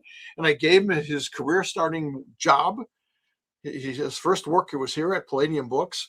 He loves us. He loves Turtles. He's like, I got to do this. And we're like, No problem, Freddie. You got Well, it. and that's why we ended up. What was it? We had like 12 or 15 pinup art pieces that we thought we were going to have the tribute art from artists, and we over doubled that Yeah. in the final books that we delivered, which I hope everybody enjoyed that bonus. But we just had people coming out of the woodwork wanting Yep. to be part of the project, Yep. so it was really fantastic. And Well, you know, and you, it's what goes around comes around, man. yes. The wheel keeps turning, right? But it really does make a difference when I mean there's fantastic artists that we're working with constantly now, and part of it's just because they love working with Palladium and they love working with Kevin and me now, and we have really great relationships with them. Man, if they really wanted to charge us, we couldn't afford them hardly, right? So I mean, the fact that we got Stephen Cummings working on a lot of books now, Mike Majestic, who did all the color work for the Turtles books, the covers, and then most of the interiors. I mean, these guys are really good, and they're super excited to work with us, and that's partially a big part of that is the working relationship we have. Yep. You could Absolutely. actually kind of identify it as short-term pain for long-term gain. You know what? Yeah, you got to shell out a little extra money now, but you build up that loyalty, you build up that brand where And these guys hey, get jerked around by Hollywood. They get jerked Yeah. around by big comic companies. They get jerked around by, graphic novel and graphic art collection. Really big companies, right? I mean, I don't want to start naming companies and badmouth anybody, but they get jerked around a lot. And they're just like, oh man, with Palladium, they're straight shooters. They might ask for an edit every once in a while, but usually it's in the sketch stage, and it's totally collaborative. They love it. We try to give artists as much freedom as we can. I mean, sometimes the artist just doesn't get it, and you have to art direct the living shit out of them, and that's painful for them and for us. But for the most part, we get great art because we give the artist a clear idea of what we want, and then we let them run with it and have fun with it. I did that with Kevin Long, and heck, the beautiful Dead Rain covers that we get. Well, and I can't. He's doing it because one, I don't art direct the shit out of him, and two, I let him do zombies, which he doesn't have an opportunity to do much. And it's like, you got it, buddy. I'm happy to accommodate you. It's a win-win, you know. Yes, I mean, well, and I can't talk about the title because it's not going to be announced until I finish Bestiary 2 soon. Unfortunately, I've been sick the past week and a half, and I'm feeling way better today. And that's great. But it was funny. I was working with Stephen Cummings on the art for a book, and I wasn't feeling well, so I was like, "Dude, I'm sorry. I don't mean to delay you. I want to get you the art requests." I said, "You know what? You know this IP. Why don't you write up a list of art?" We'd already been discussing it. I said, "Why don't you write up a list of the stuff that you want to do to get started with it?" Stephen came back to me with these stories and this story that progresses through the book naturally through the illustrations, and it was fantastic. I'm like, man, I should have just shut up and asked him for a list to start with. That would have been a way easier place to start. I was like, I literally cursed. He's a more straight laced guy. So but I was like, F me when I was talking to somebody about it. And no, I just went back to him and was like, hey, dude, I forgot you're such a fantastic visual storyteller. These are great. These are great. We went through a list of 11 items. We had a 2-hour call and discussed all the details. One of them we decided to cut, right? But he had all these fantastic ideas. There was only one that I didn't think fit, and so we that's the kind of collaborative stuff that I think Palladium brings to the table that really makes the art, the cover art, the interior art, the text, the rules, the game world all meld. And I think Palladium was doing that very early on as a storyteller's RPG system, as opposed to a tabletop war game. Although Palladium actually, because of the research and the effort that's gone into it, Palladium plays pretty well at a tactical level. But I think part of that's because it tells such great stories. Right. So you in both of your experience, the best way to get work out of an artist or a writer or whatever, their best work out of them, is twofold. One, make sure they understand your underlying vision and what you need. And two, let them put something of themselves in it so they are invested. Well, and treat them with respect. Yeah, and treat them respectfully. And so, for instance, Kevin was paying top money back in the 80s. I mean, $3,000 in the 80s is a lot of money, right? Yeah. A lot of money. That was like almost like 10 grand now, at least. Yeah. So, we don't have that kind of budget anymore necessarily for covers, especially for source books and stuff like that. But just being respectful, having honest discussions with them and telling them, hey, here's my budget. What does that look like for you? Like Kevin said, if they're being treated with respect, if they feel like they're part of the creative process, they're getting to do stuff that maybe they don't get to do very often because They're going to work they harder do magic cards to pay the bills. Nothing wrong with magic, right? I used to love magic, but that could be a great opportunity for you. As if you're an art director, and there's some guys that understand it. Like for instance, Brandon Verhalen at Star Anvil Studios, he gets it. That's how he gets really fantastic art on a very decent budget, I would say a very modest budget, right? Right. And so if anyone's listening to this, you want to do this kind of stuff, that's what you need to do. You need to build real relationships with real talented people and treat them with respect. All right. And give Max, them the credit they deserve. That's exactly. It's all part of that respect, they want to right? be recognized. Yeah, they want people to go, oh wow, that's Stephen Cummings, or oh gosh, that's Freddie Williams, or Ramon Perez, or Kevin Long. And they want to feel like they're important and valuable, and they are. So treat them that way. The other thing we kind of brought, and you guys touched upon it to the industry, was, and this went on forever into the 90s, and you still see it sometimes today, but much, much less. And again, a lot of the stuff you see today, you take for granted. You don't realize that, gee, someone had to innovate that. And one of those things was, if you see a cool creature in one of our books, or a neat robot, or a big gun, there's freaking stats for it, because it's part of the world. It's part of the. A lot of older RPG books, that was not necessarily the case. No, you'd see this great all the time. I'd pick up some book, and I'm like, wow, that's awesome. And it's some cool looking monster or demon or something, and I'm like, wow, what's that? Oh, it's just a cool picture. There's no stats. It doesn't have a name. It's not even really part of the world. It's just some artist came up with some cool thing and they dropped it in like you would a border, and it's like, no, art should be part of the storytelling process. And I think that came to me out of my love for animation and comic books. Where one of the things that I've been kind of, I want to say arguing with people, but having a row discussion. Yeah, with is in terms of like, I'm not looking for museum quality art in my books. I'm looking for art that is indicative of the setting. This is why sometimes I'll say that art sucks. And people are, how can you say that sucks? Because it doesn't make me feel anything about the setting. It doesn't help me understand the setting at all. It's just art. I don't need a Mona Lisa to be inside a Riffs book. Doesn't make any darn sense, for that to happen. But whether you get a cheap artist out there from the high schools, you're saying, or you get a professional artist out there, you use an AI art or whatever it is, wow, I'm feeling the setting now, I'm in. Okay, I get it. Yeah, you want something to be evocative or dynamic. Absolutely. I'm always, in fact, for like the first 20 years of me running this business, maybe longer, I kept talking about wow factor. Mm-hmm. I want wow factor in the writing, in the concepts, in the artwork, especially. I want people to flip through it and go, wow, what's that? Oh, wow, I get to play that. Oh, wow, what kind of a weapon is that? Oh, wow, what I can build that vehicle? Oh, wow, I can be any fucking mutant animal? And I saw the comment in there, by the way, about, gee, Kev swore twice in 2 minutes.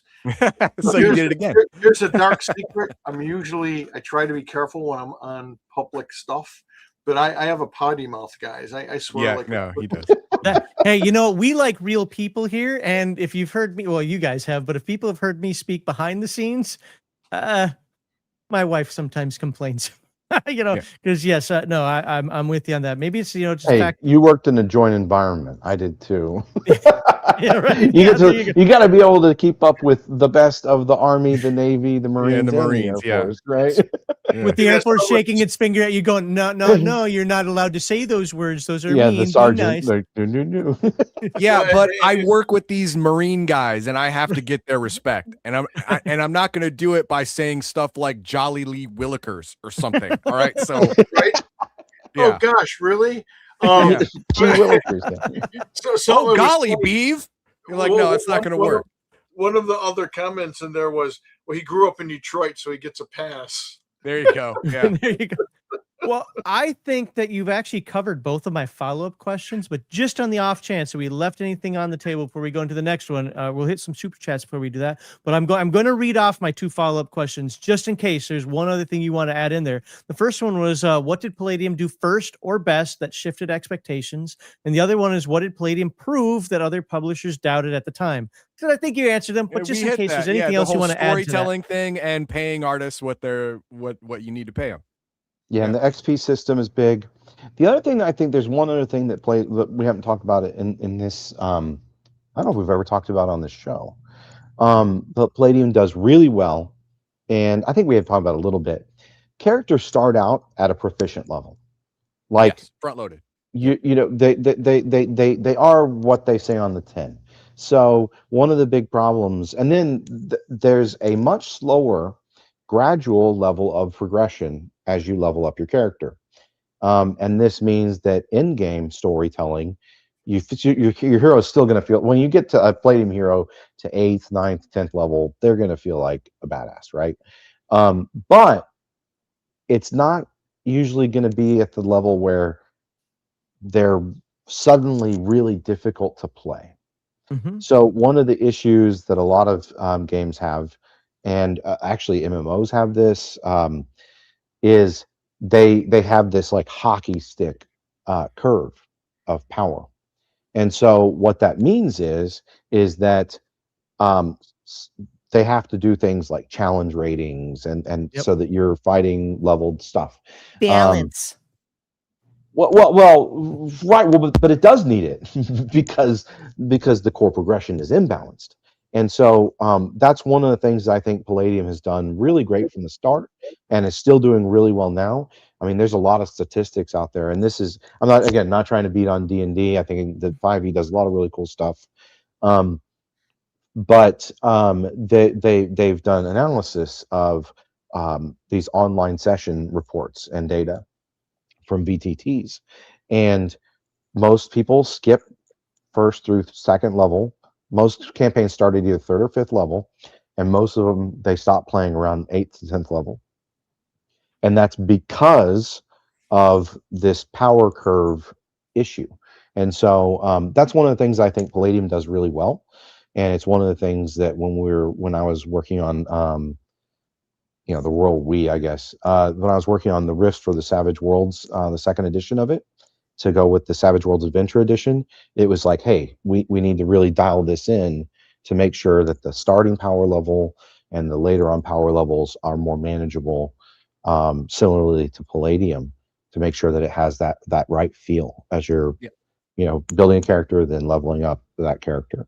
The first time I noticed that feeling that Palladium did the leveling structure differently was when my character died and I had to bring in a brand new character, and they were all level 4 and 5 and 6, and I brought in a new character level 1, and I could do that, and it was useful, and I was viable. In D&D, that is not doable. It is not. If the rest of your party is level 5, 6, whatever, and you come with level 1, you're a chump. You're fine. Right. Yeah. You're dead.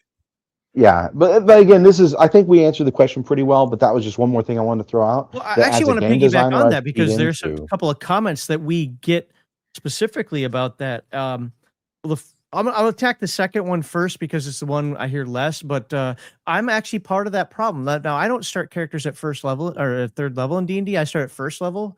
Mhm. I also do slower level progression because Oh, I think that's a great idea. I Have don't some like fun there. just jumping through the levels, but some of that comes from the fact of Palladium, and I'll get to that in a moment when I do the second part. But I also am guilty of stopping my games around level 12 because after there, for me, and now, mind you, so everybody knows very clearly, I play TSR editions of Dungeons and Dragons. And I run second edition AD&D. I don't believe in challenge rating. I don't believe in all that balanced nonsense.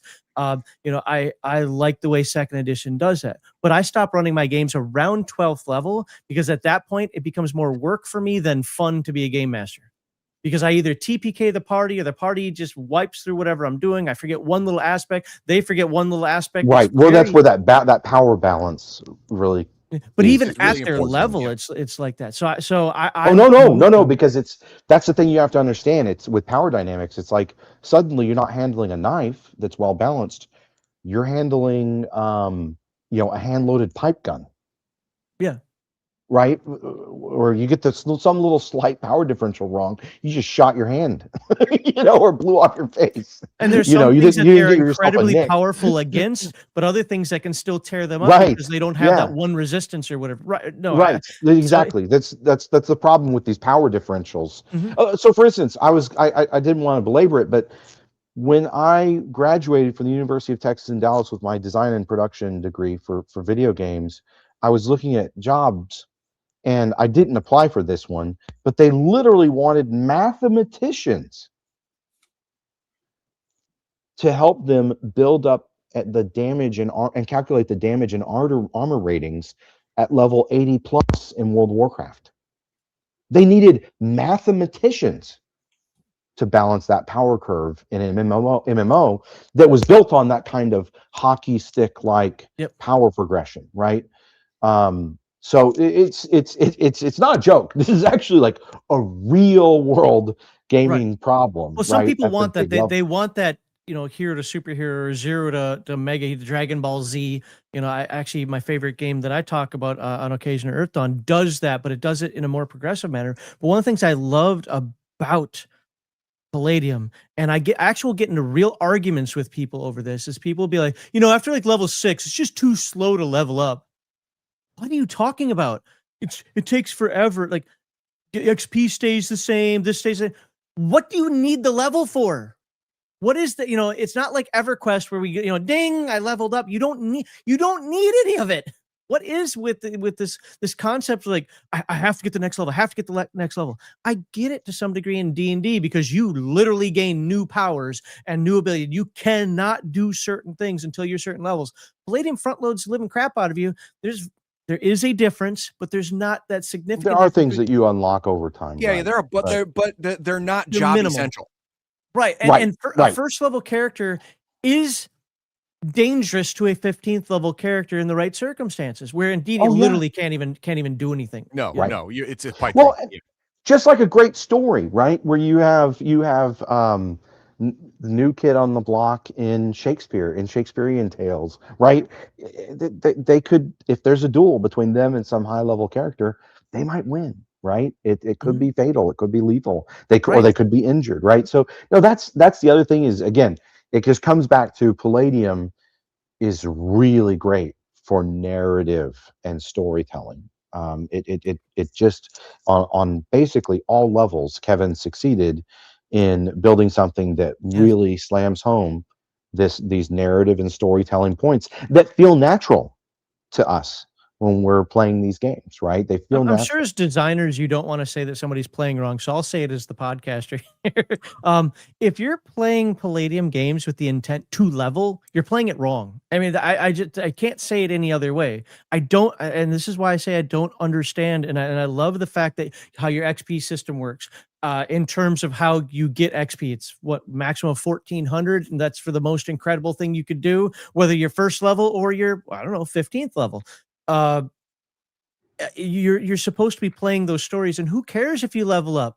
Like I just I honestly don't fathom it. I'm not going to, keep beating that down, but I just don't get it. But people comment all the time like, well, no, you have to be level 60. I play the game in order to get the levels and levels and levels. I'm like, I think you might be playing the wrong game then, but okay, do it. Have fun with it. Yeah. Okay. We should get the chat. It's building up pretty Yeah. good. And I want to talk about the license IP after chat. Okay, well, let me Sure. ask the question. Do you have a list of my questions? Because that's actually what the next topic No, is. you didn't give me a list. Well, then let me ask the question, and then you can jump in after that, Oh, because that's okay. actually what the next topic is on. Oh, all right. I lied, but I can skip to that one. There is actually one that was supposed to be before, but that's fine. Let's do the chat. All right, where are we here? We are on. Nope, we did that one. Here we go. I heard a rumor that Palladium Megaversal system was a key influence in mechanics used by Fallout and Elder Scrolls game. Fact or fiction? Fiction. So that was GURPS from. I'm a huge Fallout fan, and especially the early Fallout stuff. They lost me at 76. I just didn't want to dive That's into fair. it. But yeah. So what happened is they were going to do the GURPS system, use the GURPS system from what I read, and again, I haven't talked to Steve Jackson about it, but from what I've read, Steve Jackson, it was a very hyper violent game for the 90s, right? And so he didn't want GURPS to be associated with a video game that was that violent. Because there's literally, what is it? There's one of the perks you can get when you start your character, like your opponents just come apart in baths of blood and guts and gore. And so, that's when they created the special system, which uses the SPECIAL Mhm. for The for each of the core attributes. But it is still a percentile based system. So All right. Well, thank you for your membership, Walter. 27 months on that one. Polyrobotics asks, will Palladium make miniature rules for map play? Thanks for reminding me from Friday. Yeah, we had a discussion on Theater of the Mind versus visual aids, including battle maps, so forth, on Friday. You guys can check that out. But yeah, is Palladium ever going to make some sort of miniature play rules? well, we have those now. I mean, That's it's true. Yeah, in the Turtle. Redux. You have tabletop movement.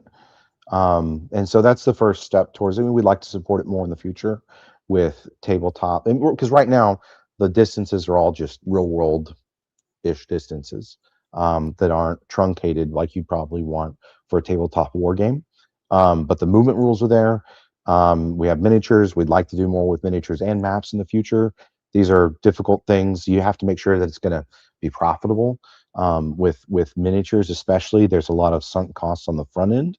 So again, just so everyone understands, if you don't want to look like ass, you got to pay a lot of money for the sculpting, and that's why we work with the professionals at TransPerfect Gaming, and then the molds are very expensive for the miniatures, so that can be cost prohibitive as well, if you're not going to do a large number of miniatures.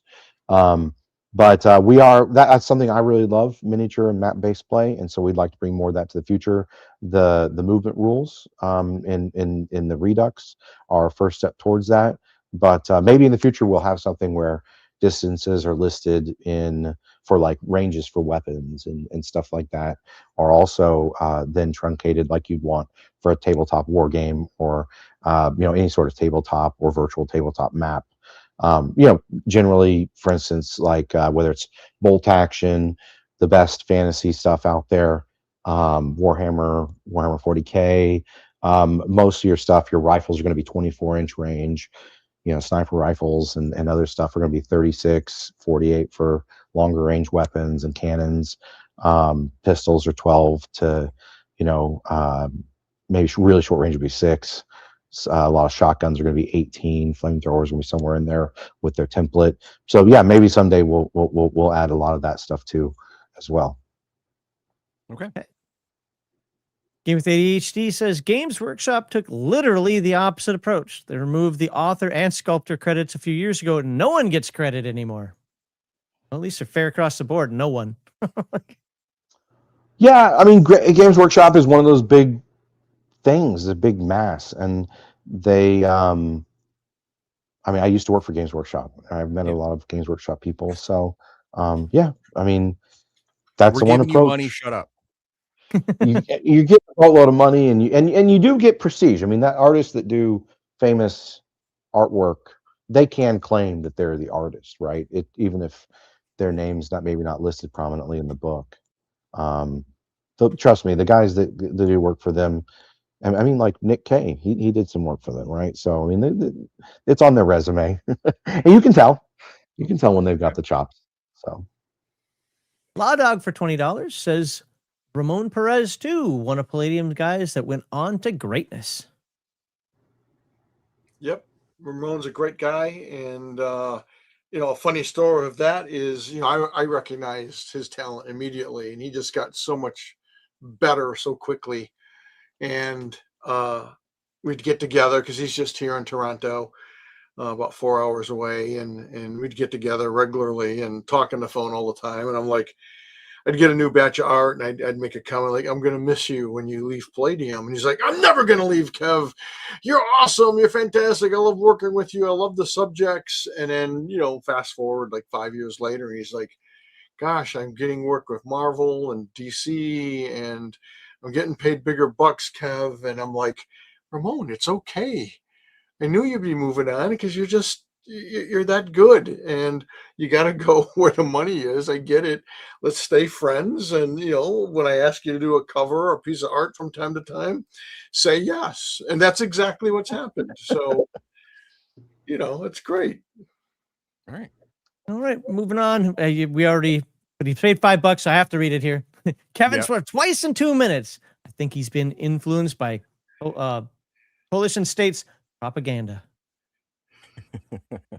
Like I said, I got a potty mouth. Sorry. Yeah, that's what it is.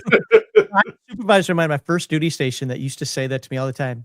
"Hey, Slow, you have such a potty mouth." Could you at least cuss back at me? I don't know. One of the things I love most about Palladium art is that each piece feels like a snapshot of something actually happening in the world, a moment of a larger story captured in the image. Yep. Exactly. Yep. Yeah, that's exactly what Max was saying. Art in the book, divorced from the book, takes away from the book. Mm. Art, even if it's not top tier, but it integrates itself with the core concept and ideas and things going on in the book, enhances the book. That's the art you want. For sure. In fact, I would say, Heathen Dog, that it's even worse when it's top tier art that has nothing to do with the book, because you see this amazing illustration, and then you're like searching the book. Where is that? What is that? I want to know more about that. Nothing. The fact that it's not in there hurts your idea of the book at that point. Yes, exactly. Yeah. Well, that's the beauty of whether it's Mike Muma or Ramon Perez or Stephen Cummings, right? We've got Scott Johnson. There's a lot of artists that have done artwork for Palladium Games, where you go look at those illustrations and it's telling a story. You're like, oh, that coalition soldier, that looks like he's got a different belt. I don't know if those look like the standard issue boots, but it's in the Lone Star book. So obviously this guy has been dealing with the local terrain or something. So there's all these little levels of storytelling that you can catch. And Kevin, that's the fact that Kevin and I want to work with guys like that. It's not an accident, right? Kevin started doing this years ago. Yep. And then the last one we have on here. Thank you for the $2. He says, "What dragon is on the Rift's Game Master Guide?" Oh, that happens to be just I think it's the Shadow Dragon that appears later in the I'm guessing it's the one in that little corner there. The Tolkien. Yeah. Oh yeah. The Siege on Tolkien series. Yeah. Yep. Yeah. There's the idea of the whole Shadow Dragon thing in that one. Yeah. Sorry, but there you go. Yeah, because it's by the same artist, Dave Dorman. Yeah. Yep. Yeah. In that corner. It's the Shadow Dragon, and yeah, it's cool. And I do want to say something that I saw Weird Ogre ask was Palladium the first to have monster races as player characters? And I can't answer that definitively. I don't know, but we were certainly, if not the first, one of the very Early. first. Because I like the idea again that, gee, anything's possible to role playing games. So why can't you play an ogre or an orc or a wolfen or whatever the hell? It's cool. Some people want to play humans. Some people want to play non-humans. Let them do it. Like I said, for my take on that, my one caveat. So there's an old D&D gazetteer for Mystara, and I cannot remember the name of it off the top of my head, like Orcs of Thar or something like that. I actually really liked it, but it did the one thing that I'm fully on board with. If you're gonna play one of the orcs, goblins, whatever, then you have to be on the orc, goblin, whatever team.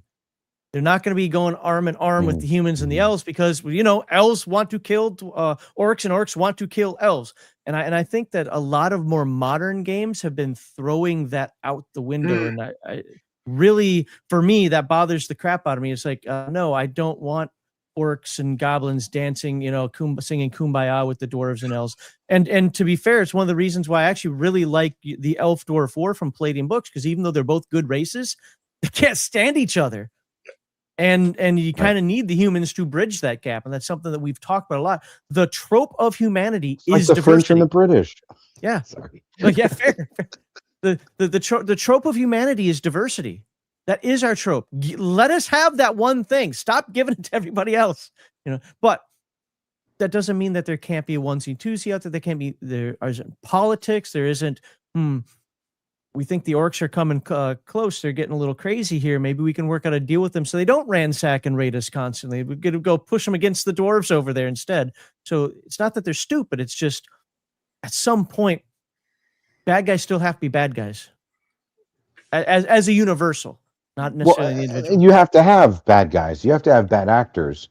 You know, that's one of the things that I think, as part of the point you're making, there are people, I think, who want to take the conflict out of stories because they don't like what the conflict is based on.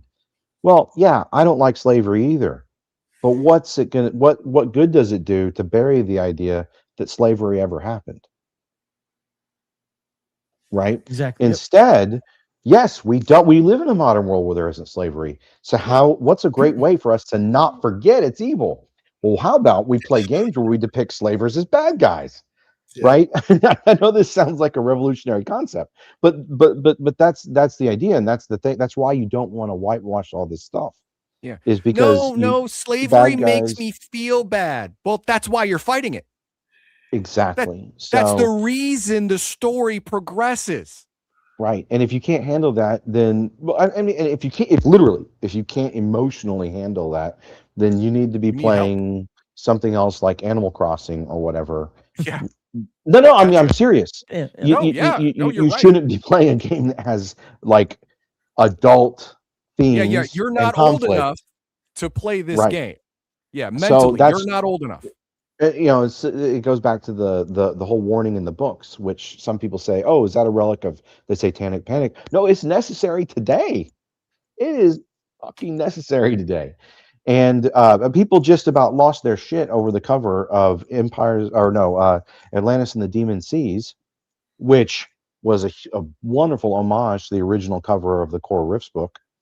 And I was just sitting there chagrined as we're running the crowdfunding campaign, because it's like, look, if you can't handle the cover, you cannot handle the contents of this book, right?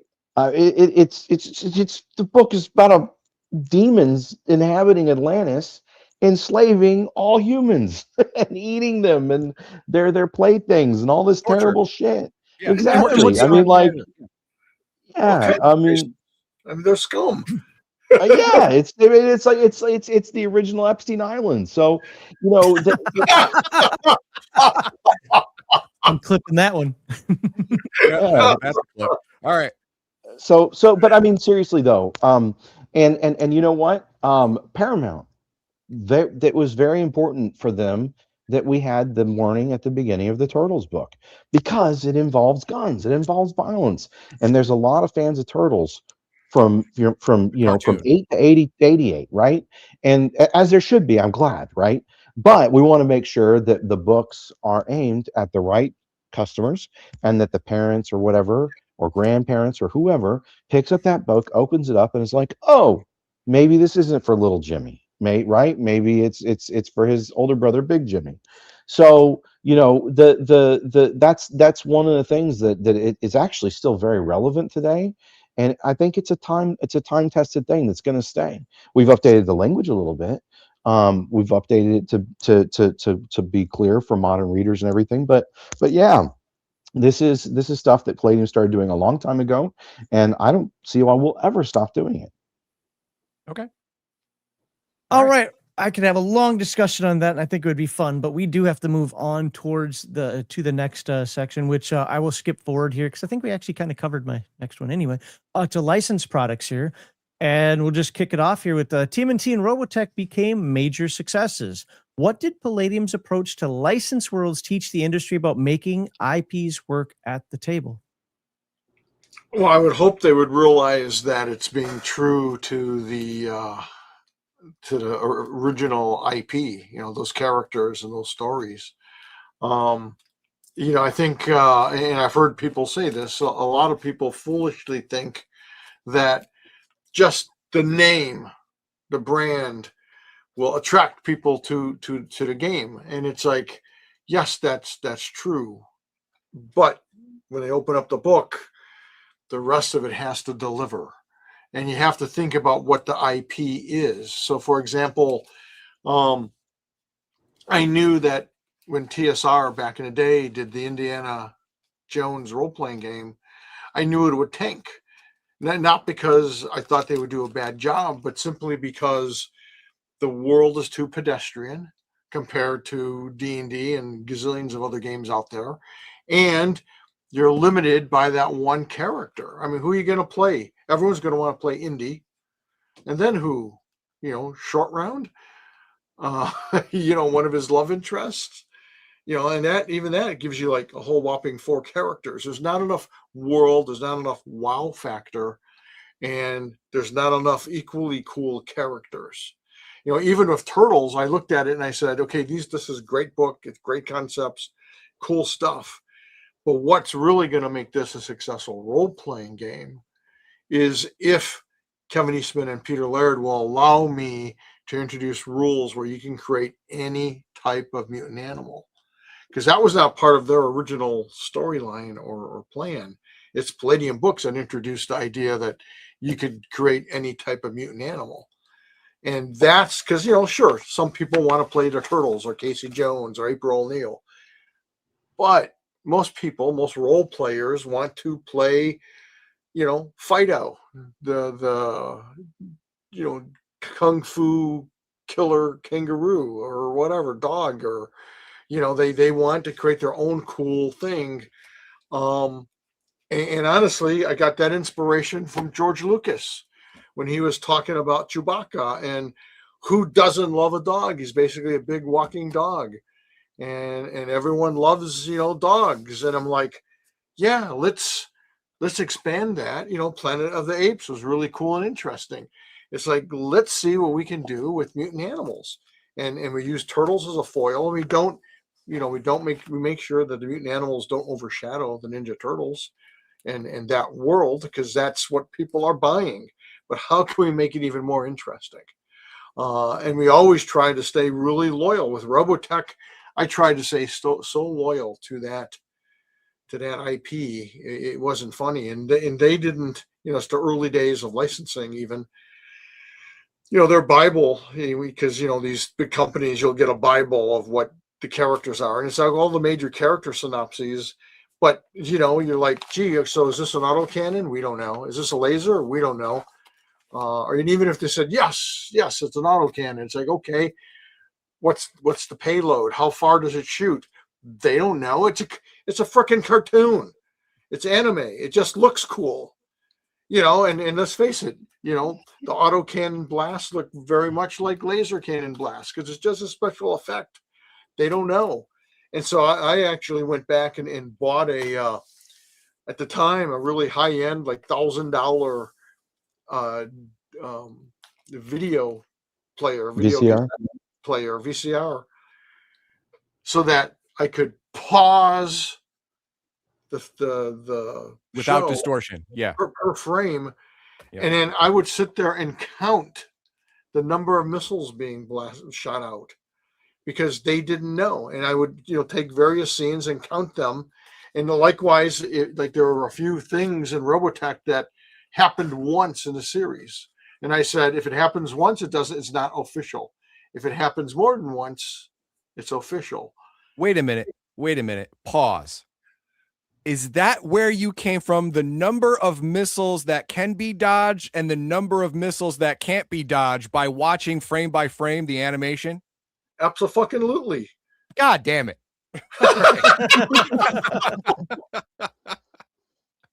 Because I always thought it was an arbitrary, like, okay, 7. All right, whatever. I thought it was an arbitrary number, right? Just you picked it out of a hat.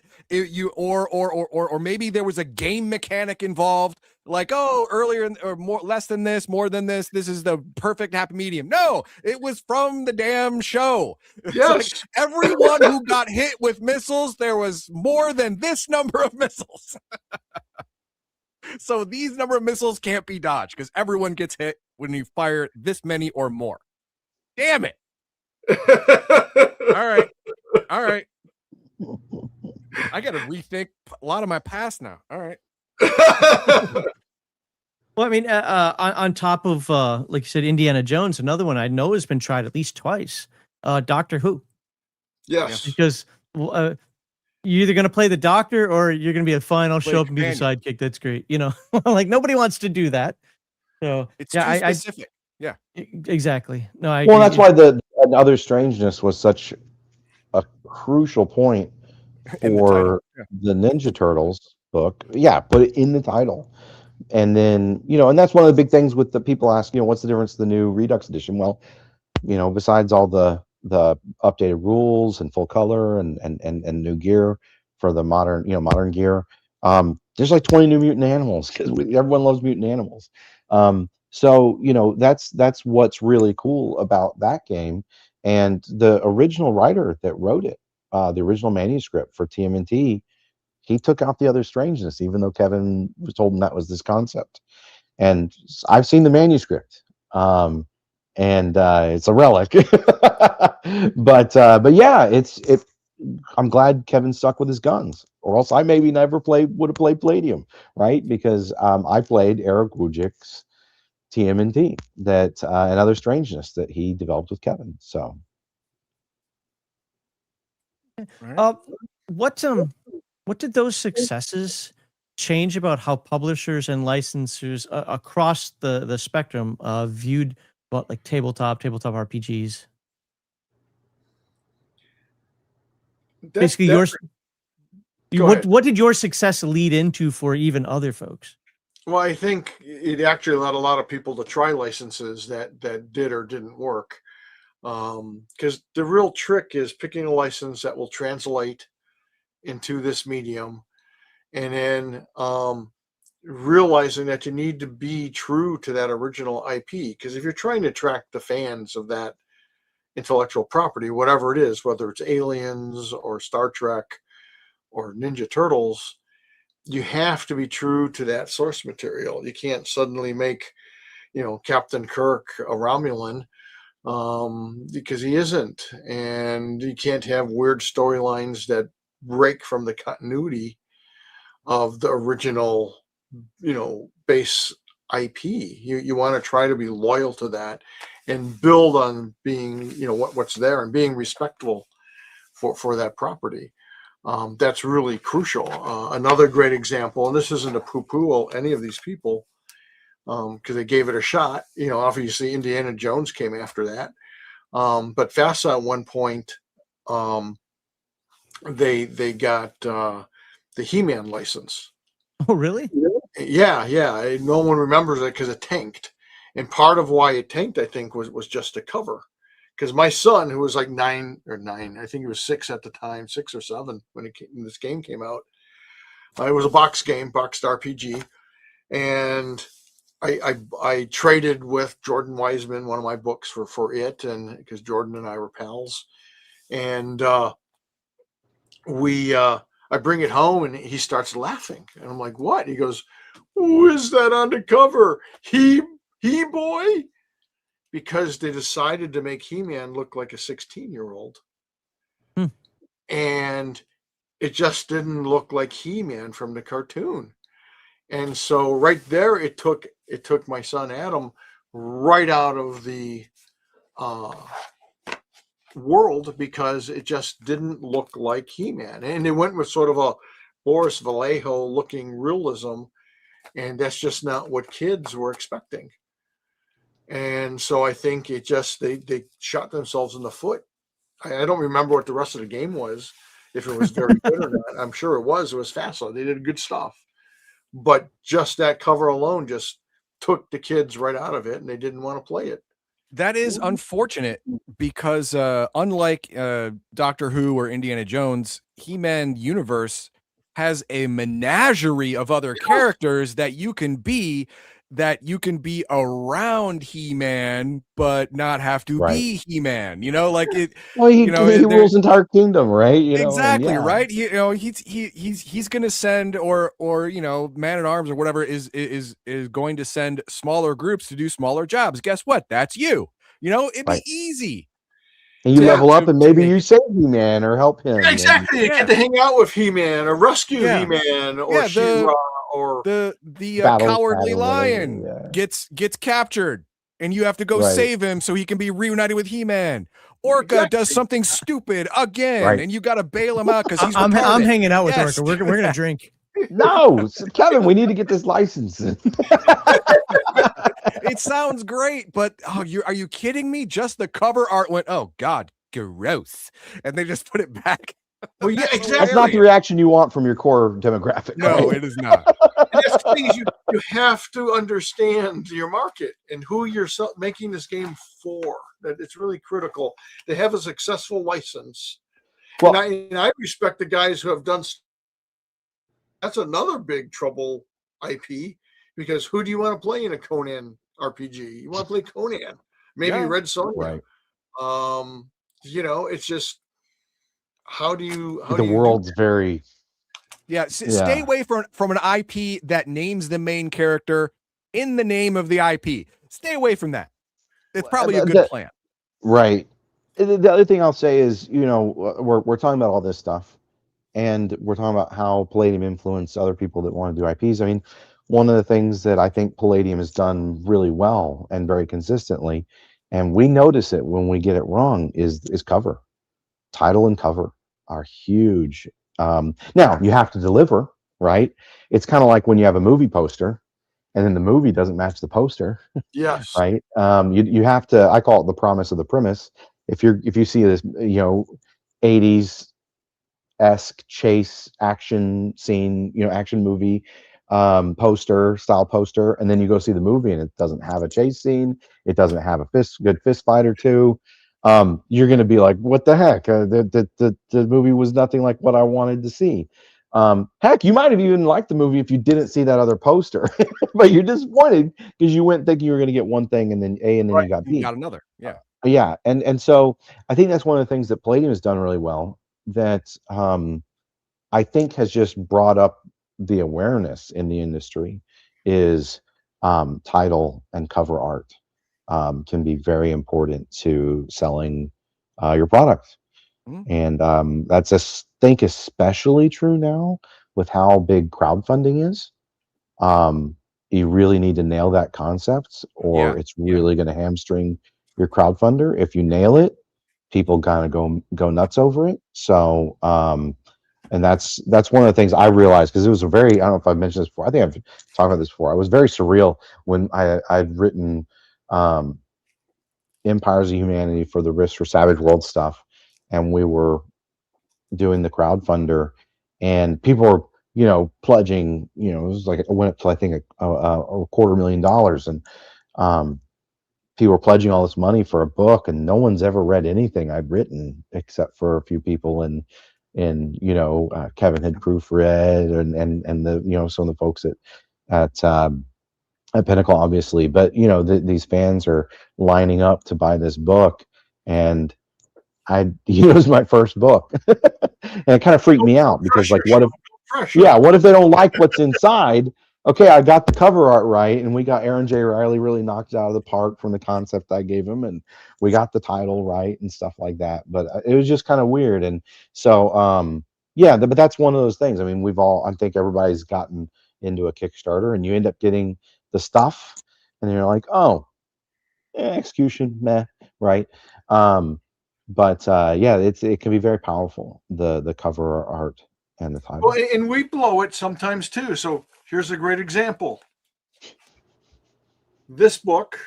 Do you have the original one, the like sepia tone one? It's one of the best freaking books I've ever written, and it was selling like crap. Yeah, cover's garbage. Put on a new cover With a new title. Rename it to something that's more appropriate and reflects what's actually in the freaking book, and it sells like hotcakes. So I mean, and just which book is more appealing to you? I mean, this is no slam on Nick Bradshaw, and he never intended this to be the cover, by the way. That was my stupid decision. And then there's this, and you're gonna buy this, and psyops, psychic war. Yeah, man, I want that. So this is the age of the thumbnail. I mean, even in books, it's you got to grab it with the art in the beginning, because no one's going to care enough. They don't have the attention span to read what your book's about if they look at it and they're not into it. They also have 1,000,001 choices now.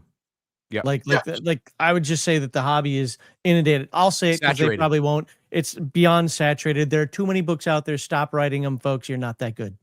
There we go. I said it.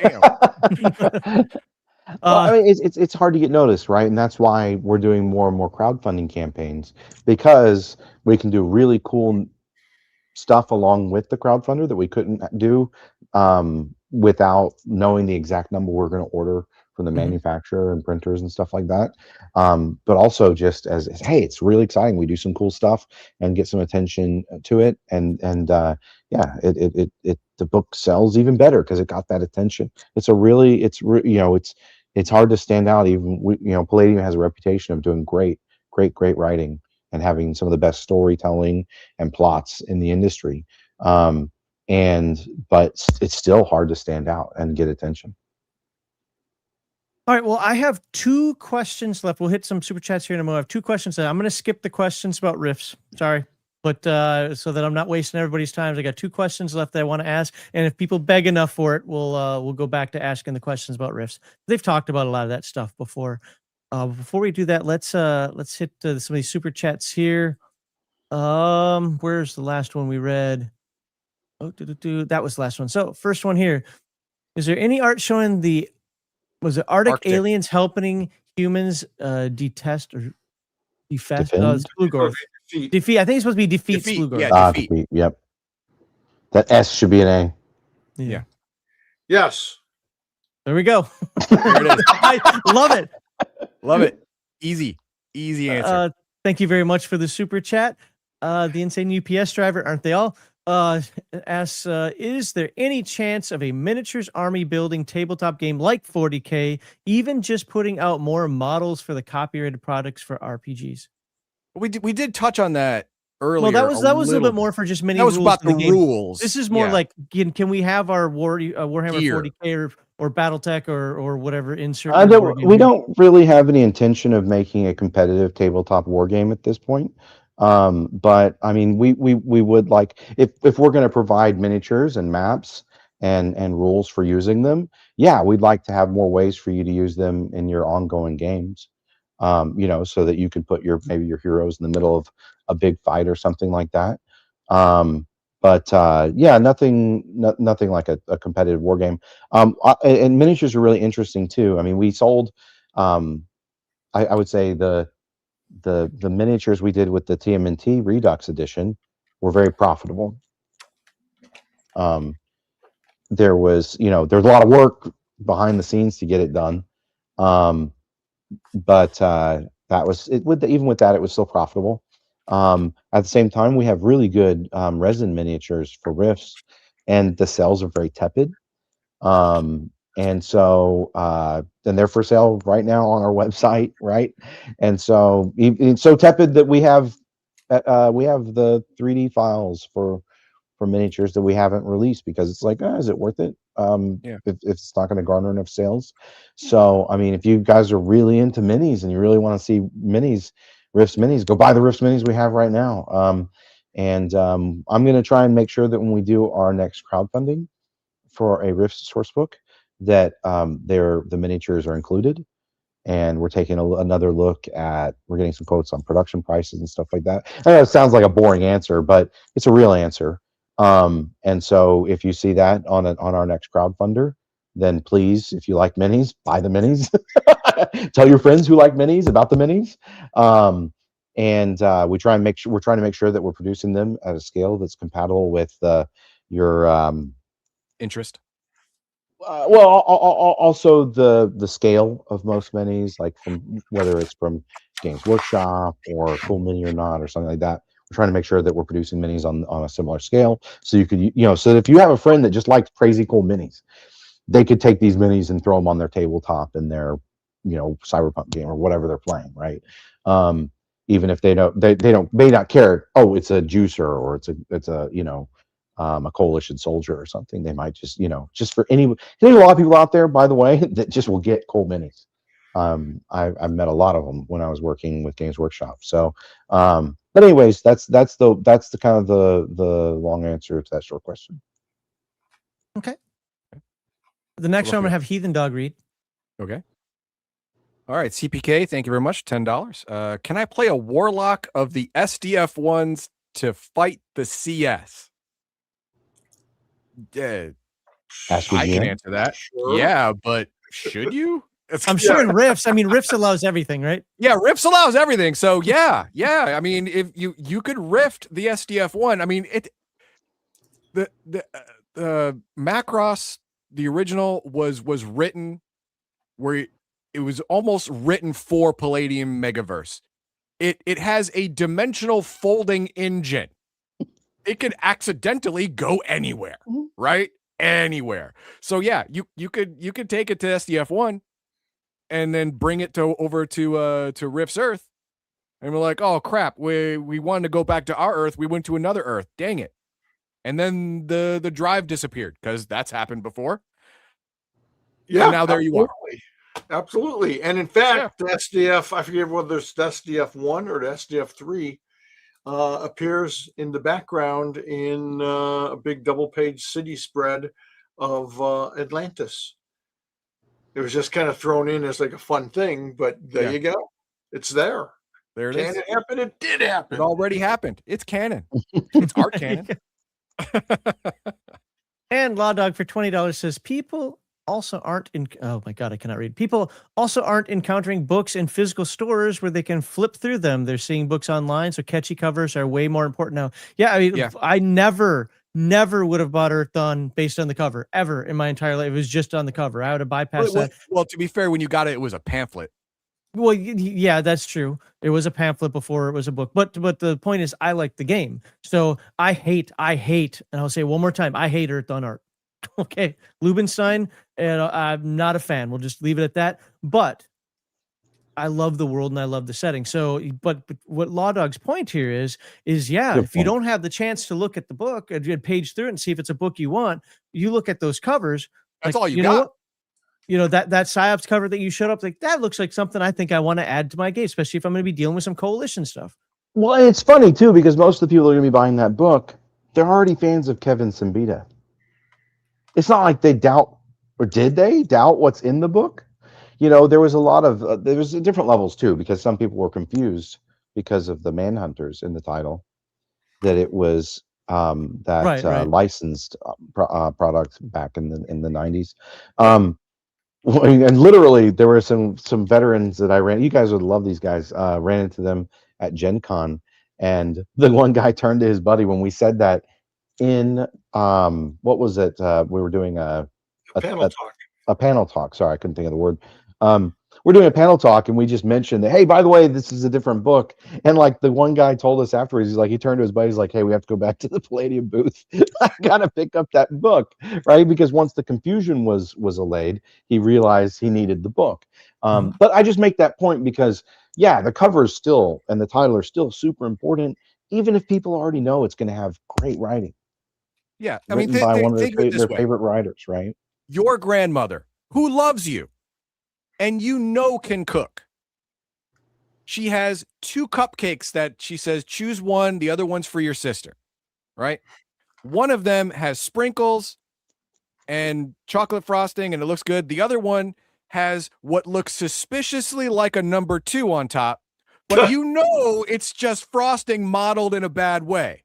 Which one are you going to choose? Right. No, it's the same kind of thing, That's right? what it is. Yeah, you trust your grandma. You know she didn't put crap on your cupcake, but I'll take the other one. Thanks. So I'm going to pick up both. I'm going to sniff one, eat the other, and then take a bite out of one, and then put it back down for my sister. Sorry. Yeah, All I right, don't like well- sprinkles, so I'd probably take my chances with the other Take one. your chances with the dookie. All right. Yeah. All right, so Chocolate. like I said, 2 more questions to throw out here, and these are one of these is one that I think we've talked about before, but I think right now is a great time to bring it up as more and more games are coming into other editions, and that's Palladium's edition stability. So Palladium has avoided constant core resets compared to much of the industry. How did that choice build trust, keep libraries relevant, and strengthen the community as a whole? And I'm adding this one in. Is this a conscious decision? Is there ever a time you're like, man, I just would love to just gut this and start from scratch because I know I could do better or something? No, I think Palladium and the way we release source books and stuff, which causes some confusion and problems later because it's like, hey, this rule and these 3 books are different than the rule in this book. I tended to kind of tweak stuff along the way, but no, that was very much a conscious decision. I hated the fact that seemed like every 3 or 4 years there was a new edition of some major RPG, and I hated that. I grew up poor, and I didn't want to do that to my fan base. Now, will we ever do a major rework of the rules? Maybe, but these past 40 years, they seem to have worked out pretty good, and most people are very happy with them. So, yeah, we're just pretty much trying to keep it consistent as opposed to the 332th edition.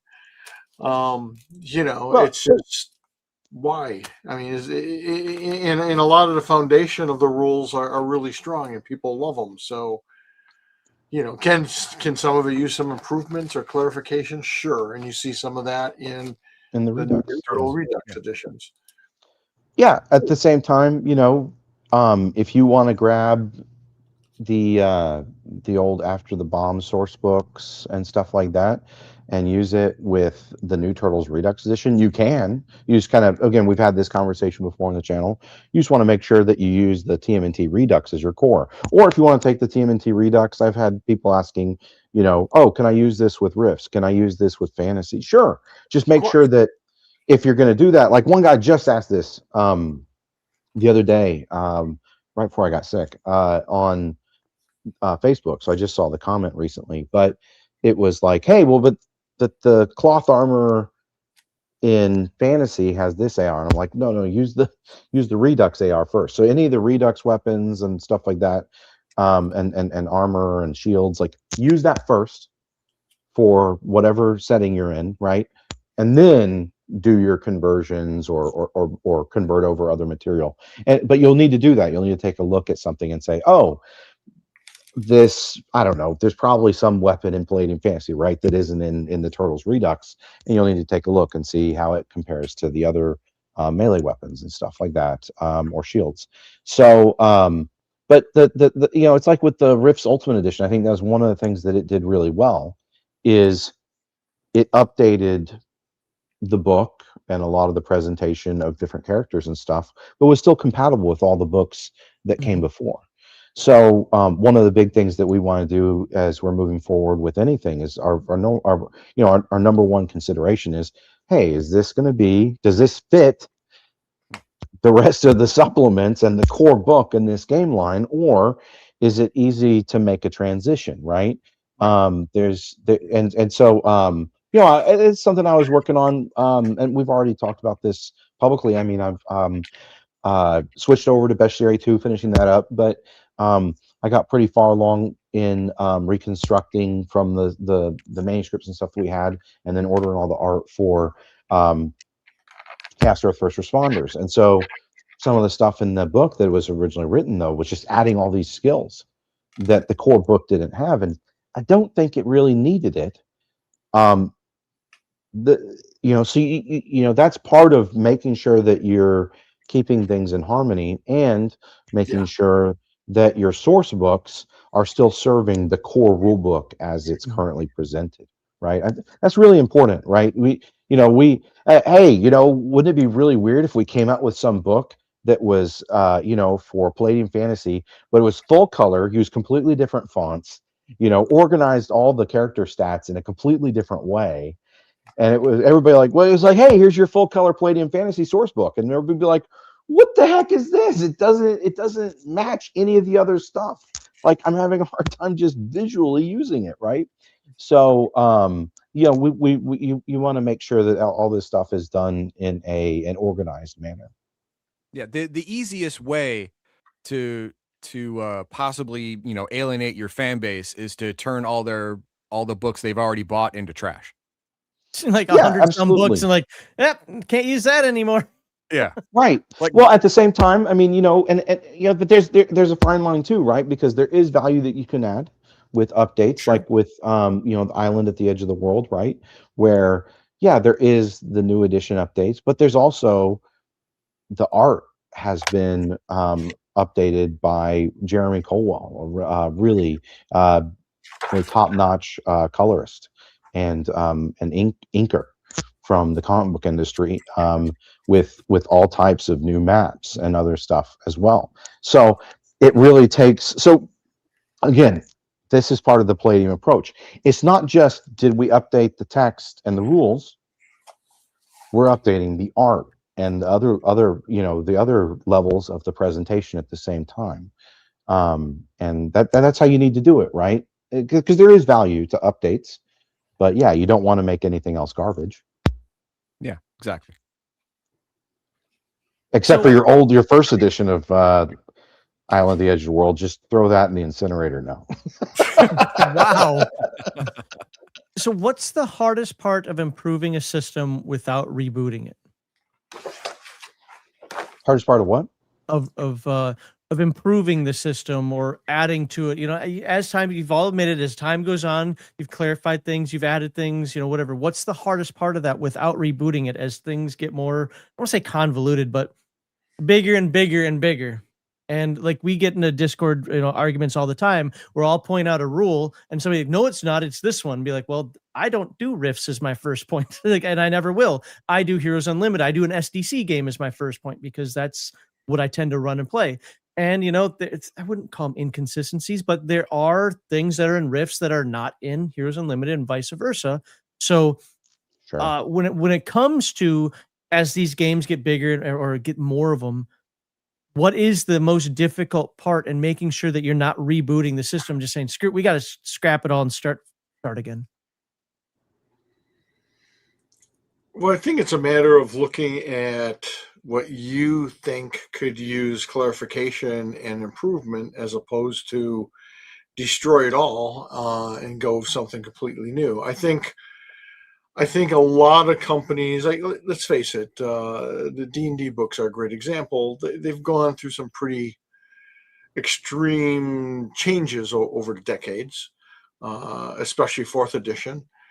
And I think for a lot of times, like Advanced D&D, that was aptly named because it basically took the D&D rules and kind of built on them. And that's what we try to do. We try to take our core rules and core ideas, and if we feel like they need updating or tweaking, we build on what's already there, as opposed to, the sales trend of like 3 years where the game sells the best is the first 3 to 5 years. That's come to an end. So let's come out with something completely new that they have to buy because they're just looking for sales. And we're never really motivated by, and don't get me wrong, sales is very important for us to stay alive, but we're not looking for that cash grab. We're not looking for, hey, if we make this the new rules and everyone has to buy it, that's not our approach. And again, there's nothing really wrong with either one. It's just depending how you want to run your company and how you want to monetize your IP. We choose to be different than a lot of our industry because we don't want to lose our existing fan base. We appreciate everyone and we want to try to keep people that we already have, as opposed to saying, the heck with them.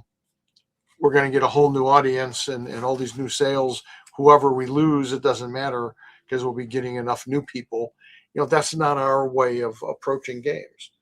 The other thing is, I think that a lot of mega fans need to keep in mind is most players play 1 to 2 Palladium games. So most people don't play 6. Everything. Almost none of them play all 10 or 12, basically. So one of the big things is that I think Kevin's done a pretty good job of this, is being consistent within the product line. And that's one of the things that I'm trying to also maintain, right? And Kevin and I are talking about this with for instance, Chaos Earth First Responders. And I don't think it was bad, a bad idea overall, but I just don't think it was the place to do it, was to take every single skill from every other Palladium game and put it in a Chaos Earth source book. That's going to be a lot of pages. It doubled the number of skills for Chaos Earth. So I cut it. But I don't think that, I think the author, his heart was in the right place. And I think he's a brilliant guy. So it's not trying to dog on the author. It's just that he, I have a uniquely weird experience because I'm a Palladium fan that jumped in on Savage Worlds as professionally right before an edition change. And then their entire model sounds similar to Palladium, but it's also different. And that everything uses one core rule set. And there's literally there is no other core book. And then you have these setting books. So I don't know. I talked to some people. I talked to Shane Hensley. I talked to Kevin Siembieda, and Clint Black. These guys that are really great game designers and storytellers about, well, how do you keep all this stuff straight, right? And so that's informed a lot of the conversations that Kevin and I have had. And I think that's one of the things that Kevin's done really well, is each game line is its own output line of a game. And I think that the most of our fans and gamers are actually having a pretty simple experience with that. I think where it becomes most difficult is if you start trying to mix and match all the stuff from all the different game lines at the same time. Mm-hmm. And that's when you're going to run into the most contradictions, right? But if you're working within just Dead Rain or just Nightbane or something like that, I think you're gonna be fine. Or just Palladium Fantasy, you're gonna be fine. So for me, I start with After the Bomb, but that doesn't have everything in there that I want to use. Then I move over to Heroes Unlimited because now I got missiles and some other stuff. Right. And it really doesn't have to go beyond that for me. Because I don't think I've run into a situation where I needed something else, because that completely covers everything. Right. And then, and then there's this other thing where it's like, well, I've run into a lot of this lately, is, oh, well, Rifts is everything. Right. And it's like, so why is the Redux edition different from Rifts? Because it's the Redux edition. That's the answer. It's the best edition that we could make. And no, it doesn't magically change everything in your Rifts Ultimate Edition book. And it's not designed to. So, have fun with that. But if you want to use this stuff, use that as your core. If not, that's okay. You pick and choose what you want, man. This is a buffet. This is a buffet. So it's just the mental approach to it. And I can understand though how if you don't understand that approach, it's different than the rest of the industry, right? So that could be very confusing. Oh, why didn't they just come out with a whole new rule set? Because we're not trying to like, we're not trying to go do a money grab on by just copy and pasting the same core rule set into 12 new core books, and just dump them all out there. And I'm not trying to attack any other publishers, but some of them are really great people, some of them, and they do stuff like that. So I think in the end, it's going to bite you. I think we're trying to do what we think is going to make the best product and be the best thing for our fans, right? But there is that balance. There is that balance. I know it can be a little bit frustrating. You're like, oh, we see these cool things in this new edition. This year, it's the Redux edition because that just came out, right? Yeah. A few years ago, it was the Ultimate Edition. Before that, was it, Beyond the Supernatural Second Edition, right? Had slightly more updates than the other stuff. Heroes Limited Second Edition, right? So, I think part of it's just how do you look at it, because Kevin's not trying to, we're not trying to squeeze anybody. Of course, we want to sell books, but we're trying to do it honestly, and we're trying to make it a consistent approach with each game line that is going to be the best for the players. Yeah. There has only been 2 reasons why I have not continued to buy books of games that I like, and these 2 reasons are drastic changes to the dice system and changes to the lore. Those are the 2 things. Like for example, Battle Lords, they've gone through what, 7 editions? Yeah, the first 6 are about the same. The first 6 are additive, slight changes here and there, but the lore was kept the same. The system was kept basically the same. It all worked similarly. It was great. 7th came out, and I'm out. Yep, I'm out. Even though it added for the first time ever spaceship combat, which is kind of desperately needed. Which is oh, thanks a lot. But you changed the races, the lore, and all that shit. You changed all that crap. And now it's a different game. I'm out. Did they change the core mechanics? Were they using like different dice or something? No, it's still the same core mechanics. Yeah, still the same. That one was a lore example, and then this one is going to be a system example. D&D. It completely changed the dice system, and that changes how the game works at the table. You're calling you're trying to say it's still an apple, but you changed it into an orange. I got a better one for you, and this is specifically for you. Shadowrun, yeah. First edition, great. Second edition uses the same dice system. They just consolidated it, made it more streamlined. Great. But then you get up to 4th edition or whatever, and the dice system completely changes. It plays completely differently now because you changed the way the core system works. And all my books are now nonsense. And now all the books are trash. And that's exactly right, because if it's using the same core system, you can still go back and you can convert. But when you radically change the core system, all your old books are trash. Yeah. Right. Yeah. One of the things I used to story say reference now. That's it. About TSR version of D&D, it didn't matter if you played basic, advanced 1E, or advanced 2E, and all the different Holmes, Beckme, whatever, right? Every one of those modules was compatible with every one of those systems. You might have to tweak something in terms of hit points or adding a non-weapon proficiency or whatever, but that's just a minor tweak. You can't do that with 3rd, 4th, and 5th edition. Those are complete overhauls where you need something brand new. And yeah, so I jump out at that as well. It's like, nope. Now I do understand if a company goes out of business. Let's use Twilight 2000 as an example. I loved Twilight 2000 back in the day. Well, that company doesn't exist anymore. So a new company picked up the license, and they're Free League's using their own rule system for it. So I can understand it in that regard. But when FASA changed the game, if they did, trying to think of some companies back then, GDW and game, West End Game, blah blah blah, whatever. Like, it's your game. What are you doing here? Keep the construct the same. Yeah. So that's when I jump away. Yeah, well, it's tough. I mean, I see people. I don't want to get off on too off into the weeds, but I'm really excited about the new World's Largest RPGs. They're doing 5e Traveler. I'm like I've never played Traveler. I've always wanted to play. And I'm like, oh, cool. That might be something I could more easily jump into and experience. And a lot of the original designers are part of it, and I'm hoping it comes out close to the original. That you get still got that flavor and stuff. But I see tons of people up in arms going, "Oh no, it's the end of the world," or wanting a knife fight over which Traveler is the best Traveler. Was it Mongoose Classic, of course. Traveler or Classic? Yeah, I have no idea, right? So it's just funny. But my point is just it's a legit real thing, right?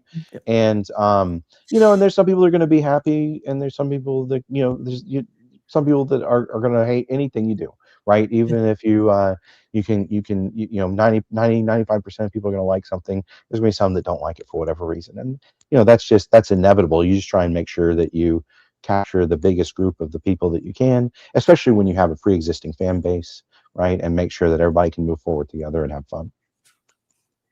All right, well, I'm going to skip super chats for a moment because we're going to ask the last question, then we're going to end on super chats. Okay. So we'll do that. So, Kevin, message to the fans. What message would you give fans who carried Palladium for decades, to new players who want to become fans, and even to new creators trying to build something that lasts?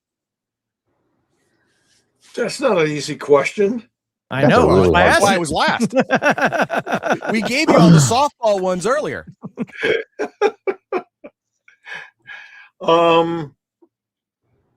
Yeah, so whether you're a longtime fan or a brand new fan, Palladium products are going to challenge your imagination and inspire your imagination to explore new worlds, new opportunities in the role-playing experience. It's as simple as that. We like absolute freedom. We like to push the envelope. We like to offer lots of variety, and that's why all of our games use the same basic game system. So you can experiment with, say, first Heroes Unlimited or Turtles, and then get into maybe some horror book, whether it's Nightbane or Dead Rain or Beyond the Supernatural, or you love science fiction. We try to give people a little bit of everything. And so they have something they can pick and choose from. And when they're tired of it or are looking for something new, it's right there. They can simply jump into, Phase World if they want space opera. They can jump into Rifts if they want to have wild post-apocalyptic dimension travel and crazy adventures that combine, fantasy and science fiction, horror and adventure. I mean, it just, we try to really plumb the imagination. We try to provide a lot of wow factor. We try to provide a really epic gaming experience, and you're going to find that in any of our games, whichever you decide to start with. You're going to find that. All right. What should a new publisher, we'll look at the publishers for a moment, never compromise even when money gets tight? Ooh. In your opinion. Yeah, in my opinion, they should never compromise on the quality of the game, the integrity of the game. There's a lot of other things you can do that you can compromise, but Wait. You said quality and integrity of a game. Do you mean like changing the core of the game or how the game plays because of some marketing thing, or exactly. I'm going to try and make it sell better, but I'm going to change it away from my vision type thing? Both. Okay. Stay true to yourself, but you also have to be open to changing markets and changing views of things. You want to consider it, but as we already discussed, you can adjust your game or provide, kind of introduce a new set of rules, but they can still, tie into what came before. I'm a big fan of building on what's there. If you especially if you created something great to begin with, you created something that people loved, people just loved, there's no reason to go away from that in a huge way. Be true to it, be true to your fan base and your vision, but sometimes that vision does need to change. You know, and that's my complaint with comic books right now, is I feel like there's no sense of legacy. I feel like there's no sense of continuity. Not really. They just change characters and situations whatever way they feel like they want to do, without any regard to the fan base. And again, that's just a different way of creating product and marketing your product. They did research and they came to realize that, like, every 3 to 5 years, most of the current readership has moved on for whatever reason. They grew out of it. They got bored with it. So if you create something radically new every 5 years, you're going to pick up a whole new fan base. And But you're going to lose your whole old one. But maybe not all of them, but a lot of them. But that's okay, because the theory is you're going to pick up a whole bunch of new people. Now, I don't know how true that is, because I keep hearing how comic book sales are in the toilet. Tank, yeah. And we used to have a comic book reviewer. And they can't figure out why. I can tell them why. Because it's shit. Because it's a rehash of the same old crap. It's the storytelling has gotten really poor, and I mean that in the artistic way. I am personally, because I'm still buy too many comics. I hate the new trend in comics, and I'm starting to see it in film and TV shows. Is you have the big bad guy. In fact, there's a great example in Spider-Man and Superman team up. Just came out last month or earlier this month, and there's a scene where it's sort of a Lois Lane and Mary Jane are in it, and it's kind of secretly their little story, and it's by Jim Lee, who I come on, he's great. We all love Jim Lee. He's a fantastic artist, wonderful storyteller. Has got 2-3 decades of great comic book art behind him, and basically, Spidey and Superman are fighting this giant robot, and they're having trouble doing it. And some surprise secret character pops in to reveal this is the way you have to fight it. And I'm the perfect guy to save the day. And instead of showing that character and him actually doing things to defeat the giant robot in, say, a half a dozen panels, or 2 pages. It's a giant 2-page spread that looks great and that Jim Lee's going to sell for $10,000 on the secondary art market, of Gambit with his cards, all energized, but it's just this really cool pose. And the next page you flip, and yep, that did it, because, to defeat this robot, you have to hit it in numerous places at the same time. Wait a minute. But so you don't see it happening. They tell you what happened. So what you just described was selling artwork in the form of a comic book. Kind of. Like the whole comic book to black for the victory condition. I love it. That's the way I feel it is. Or, Oof. To actually show the battle, that's more work. I'll just do a cool splash page that I can sell later. And, the next panel, I mean, again, another example was, Superman's like, hey, hold on. I have to go stop. There's a bank robbery.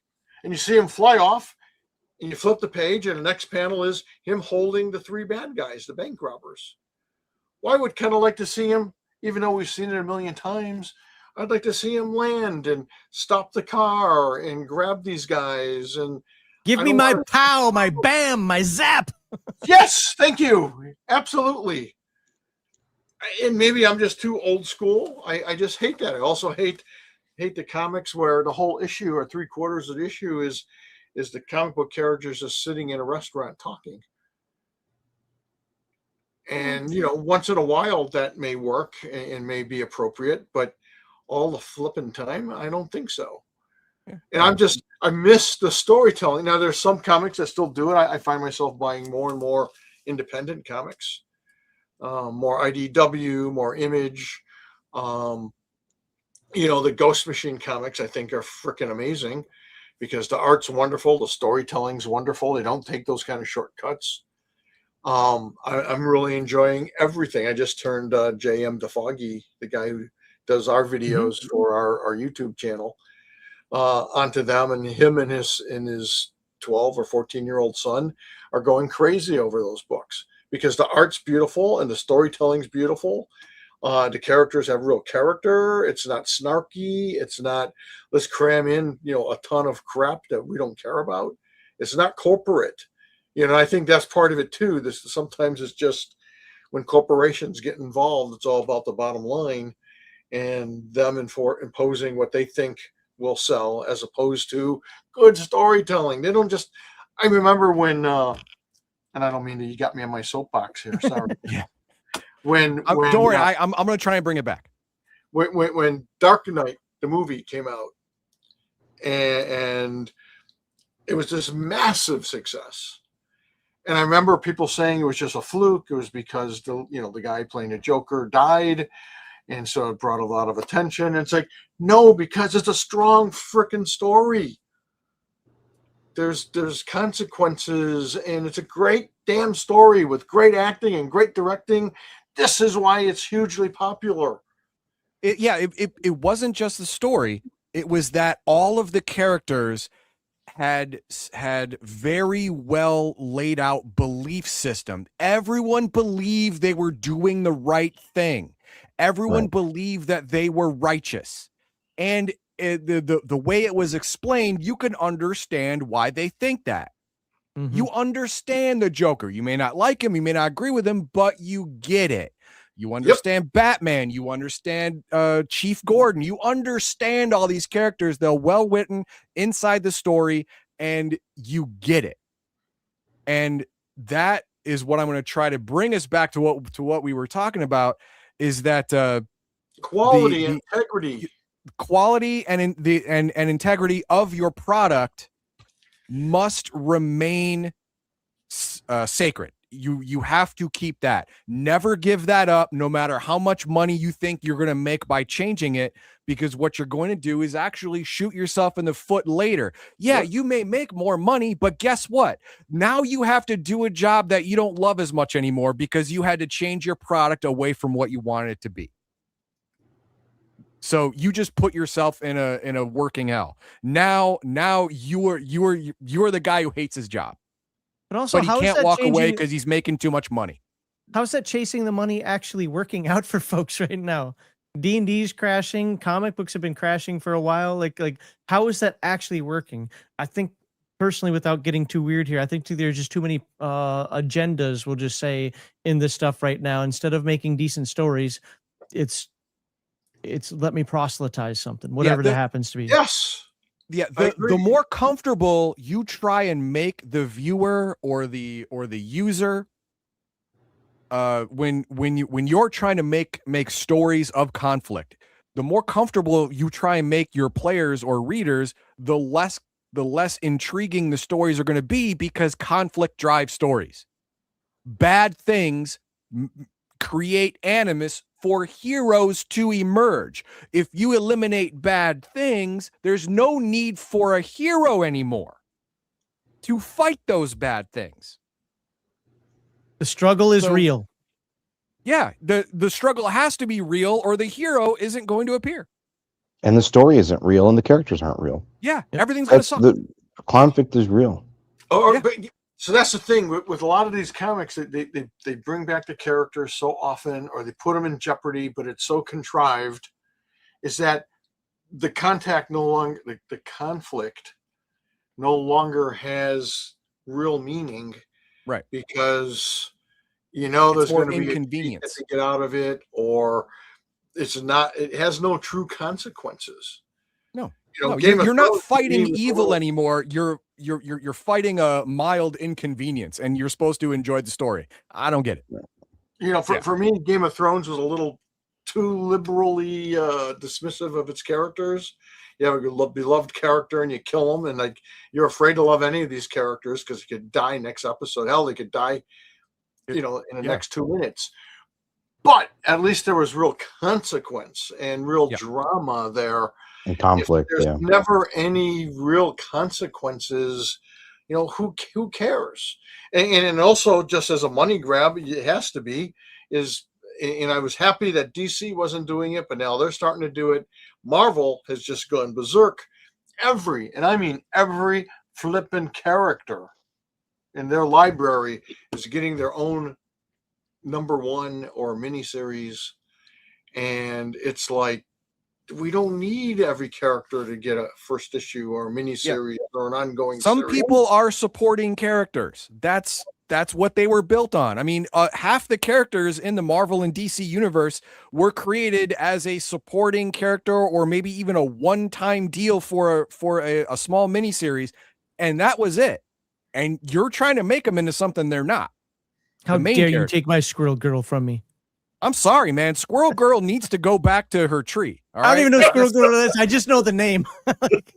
Yeah, well, that's she was originally, I think, the Great Lakes Avengers, part of the Something Great like Lakes that, Avengers with Big Bertha and Flatman and all those C-tier heroes. Big Bertha. Never mind. All right. Well, let's wrap this up here so that that one we can let them. But my head is really starting to pound too. But do we want to cover the weekend again, or did you say everything you wanted to say at the beginning, Kevin?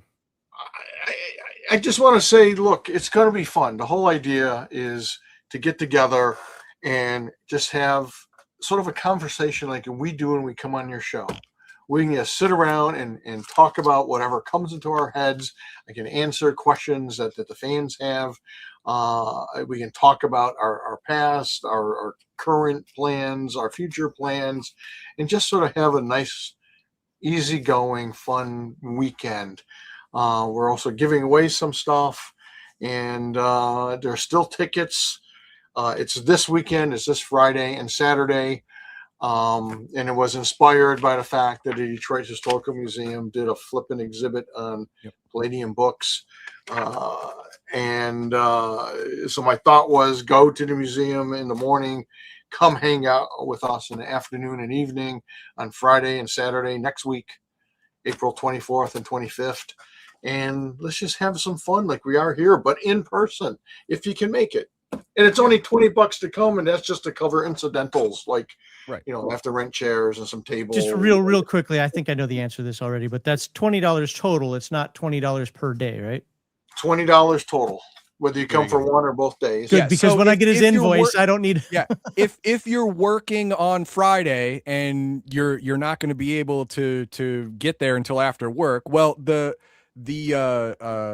historical museum opens at 10. You can come there at 10 if you can. Stay till about noon. Go have lunch, and then go to the Palladium Warehouse at 2. And it'll go up until maybe 10 p.m. Maybe earlier. But hey, I'm working. I'm not going to be able to make it. I'm only going to be there for like 3 hours after work. Well, you got Saturday. Saturday. Same thing. Same thing on Saturday. Yep. Same times. Yep. And there'll be a bunch of people. Like I saw someone in the chat ask, like who else is going to be there? Mark Dudley's going to be there for sure. Heathen Dog is going to be there. Mike Majestic, another one of our artists, will be there. Glenn Evans, who's written a bunch of the fantasy books. Steve Dawes, who's a big Beyond the Supernatural guy. I'm not thinking of everyone who's going to be there. Holyoke will be there, but come anyway. It's just going to be fun. Michelle and Mickey Ivy, who are big turtle people, they got a million turtle stories. They're going to bring some of their turtle props and stuff from the movies. Well, Heathen Dog's going to be there for that one.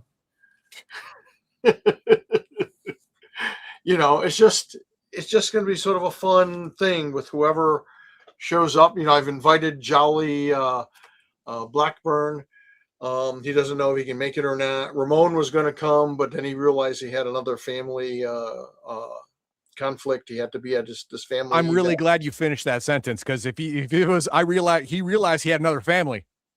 No, I'm not outing him or creating a controversy. He realized he had a conflicting family obligation. Ben Rodriguez will be there. And again, come anyway. So it's, and I'm sure there's other people that I'm forgetting at this moment, but there'll be at least a half a dozen to a dozen other Palladium creators there. Of course, the Palladium staff. Alex never goes to any events. This is your chance to meet Alex That's Marcinison. true. That's true. He never goes to Gen Con. He And, like and mans he mans the fort. you'll get to meet Caleb. You'll get to meet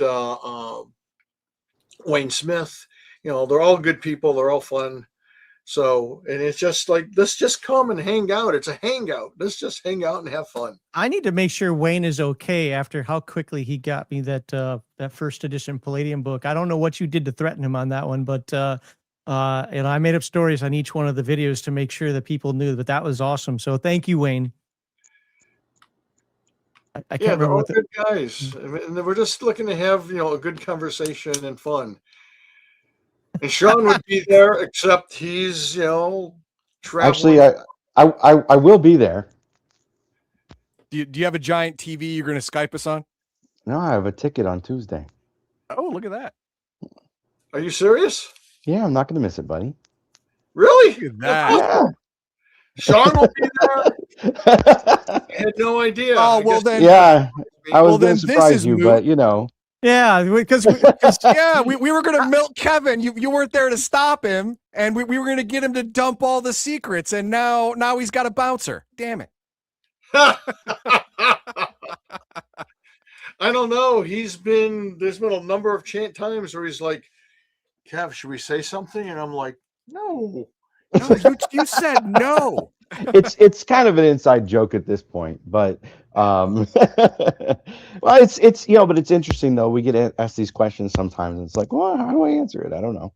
I'm so The thing giddy. is, I don't know if I can stop we have myself. all kinds of ideas and plans and stuff we'd love to share with you guys. It's just, Sean, when he came on board, we stopped talking about our plans because we don't know when we're going to be able to implement them, and we don't want to disappoint people. Like Rift's Bestiary Volume 2 is a great example. It's like overdue by, I don't know what now, 6 years, something like that, and we're getting to it. Same thing with Chaos Earth First Responders and a bunch of other stuff we're trying to get out, but we don't want to say, hey, like someone was there, man, I'd love to see a Rift's comic book, and it's like, Yeah, that'd be cool.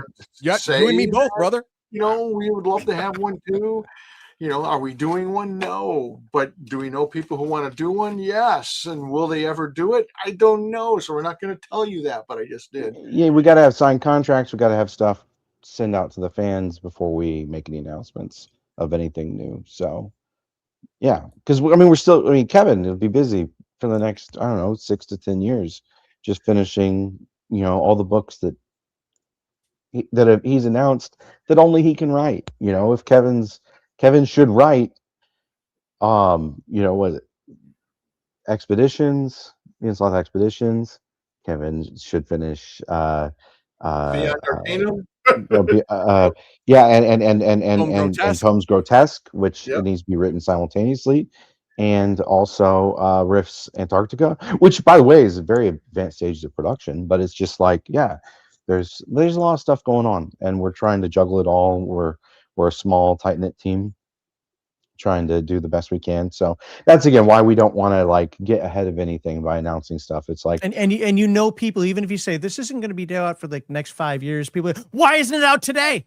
right, exactly. You promised me that next week. Or what if it just hits the permanent, oh, well, I don't think it's going to happen, right, for whatever reason. And then some projects, yeah, it's just tough. The manuscript needs work, or something happens to an author's family or whatever, for whatever reason they're not able to produce. All that stuff slows things down, and it's frustrating. You think you're frustrated? Trust me, we're frustrated. So Well, hey, I know Heathen Dog has to go here in 6 minutes. Yep. He warned me before the show started, and I don't want to keep you guys too long as well. So let's read these super chats. Let's head on out, and wrap this up. Obviously, guys, they're going to be back again, hopefully soon. And if we missed anything today, we can catch up on it. But I think Sean actually had a pretty good idea for an upcoming episode. I forgot what it is now. I have to check my email for one that we can cover an upcoming episode that I thought was absolutely fantastic. So we've got plans. They haven't canceled on me yet. Let's where are we in here in terms of questions? We did that one for sure. Okay, here we go. Sorry, there's books and bookstores. You mean spicy fiction shops like text notes? Barnes and Noble. Does Rifts need some tawdry licensed RPG fiction? The light RPGs are becoming popular. Yeah, they are. They are. But I mean, and to be fair, they used to be just in the anime field from what I knew, but apparently they're like everywhere for like everything now. We've got some stuff kind of brewing. Ooh. Yeah, we don't want to get into specifics, but we have some things brewing. All right. Well, thank you for the $5. Rue has one major flaw. Low attributes are not optional in the book system. Everything's optional. You're the game master. But all right, defend yourself, Kevin. Well, no. There's no defense needed because those low attribute stuff, you're the game master. You can just say, no, we're just doing it the old way. Yeah. And then you're fine. This is in case you want this different flavor, this extra depth to your meal, then you can use the low attribute modifiers and stuff. You can do that. But just because it's written in the book doesn't mean you can't take a Sharpie and go and it's gone. Yeah, you can do that. Don't look at my Earthdawn 2nd edition or my D&D 5 ebook. That I never once marked out a lot of things. You marked the crap out of it. I did. The book is still bleeding. So much It red is. ink in there. Yeah, I actually like the low attributes as a concept. I just thought they went too far. Like I was like, whoa, okay, that really nukes a character right there. But maybe that's what's supposed to happen when you have an intelligence of 3.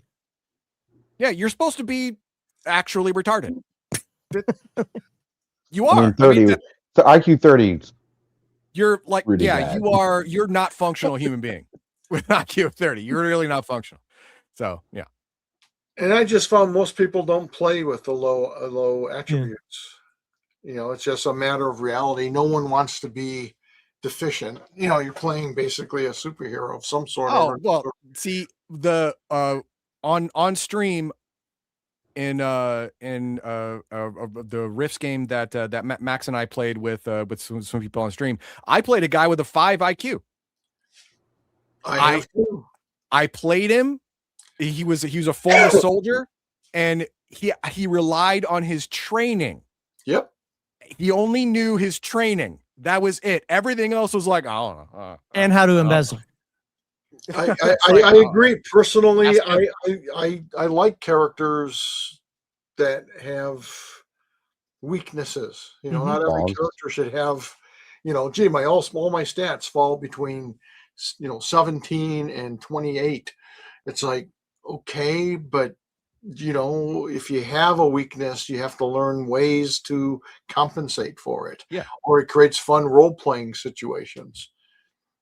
Yeah, I mean, if you have deficient strength, you get yourself at some point, try and get yourself some power armor, right? If you have a deficient IQ, you get yourself all the actual, you dig yourself into training so that when situations come up, you don't have to think creatively. Someone's already thought of it for you. Or you get a smart friend. Just implement the steps. Yeah, or one of the things we were ask never questions. Before the stream started was that we got a lot of comments recently over, we're pretty adamant about in Palladium for humans, you roll 3d6 because it screws over the other races that only get to roll 2d6 or sometimes get to roll 4d6, whatever. And people are always saying, no, I want, like one of us, I want one of my characters have to have 2 exceptional attributes. And I'm just thinking, why? Yeah. What? Why? Like I always do 46 reroll ones. I'm like, why don't you just say everybody has 16 plus then? Just start at 16 as the baseline and roll a d6. Like, I don't get it. I just don't get it. You're not fooling anyone. And that's what it's role playing. That's part of the role. Your character is, Good not at some the things, bad at ball in others. the box, or he's not the strongest or the fastest. Al played his character of a speed of 6 wonderfully, and we often teased him and his character because he'd be like, "I'm running over them." We're like, "Are you? Yep. Are you running?" I'm like, "You see Alex's character strolling with a pipe." He's put a lot of energy into it, but he's not moving fast. Yeah. All right, what else next we got? one here is where are we? There we go. I love Palladium art, but still have to laugh every time I see a figure in the dysentery couch. I don't know what Crouch. that means. What is that? Dysentery $10. crouch. Dysentery Oh, crouch. crouch. Crouch. Crouch. Yeah. Sorry. Oh, it's a superhero Wolverine. Oh, okay. Just kind of like the landing on one knee crouch, thing. ready to, yeah. Okay. Legs spread. Where you're crouching on the ground and it looks like you're doing it because you have to do a really hasty number 2. Yes. Fair enough. Oh, what's this one? What I'd still love to see is a big table of civilian SDC Yeah, I stuff. started that one because somewhere in the conversion book, I'm not sure where, but definitely in the Heroes Unlimited book, they give a giant list of not just common stuff, but cars, trucks, walls made of concrete, walls made of plaster, walls made of steel, and their equivalent SDC. Tables, lamps, doors, all that crap. It's a There's giant there's list. a list like that in Turtles and in the Redux. And there's a list in Turtles too. I don't own the Turtles books. Yeah, it's I like know. brick and all types of Yeah. different materials. Yeah. and So structure. you're probably Yeah. going now, if you're looking for more extreme mundane items like coffee mug or pencil, I don't know, man, make it Toaster? up at that point. It's Yeah. not really Yeah, that, it's like it's not that deep, man. It's like, calm down. And anything that is not thematically, comically, or story wise important to know when it breaks probably doesn't need a listed SDC or MDC rating. Stuff like coffee cups and dining room chair, you can probably just say it has this many SDC. Just say it has something that sounds reasonable to you, and you're probably fine. just give it 5 SDC for every time you could hit it with an aluminum bat. Okay. That's as good a metric as any.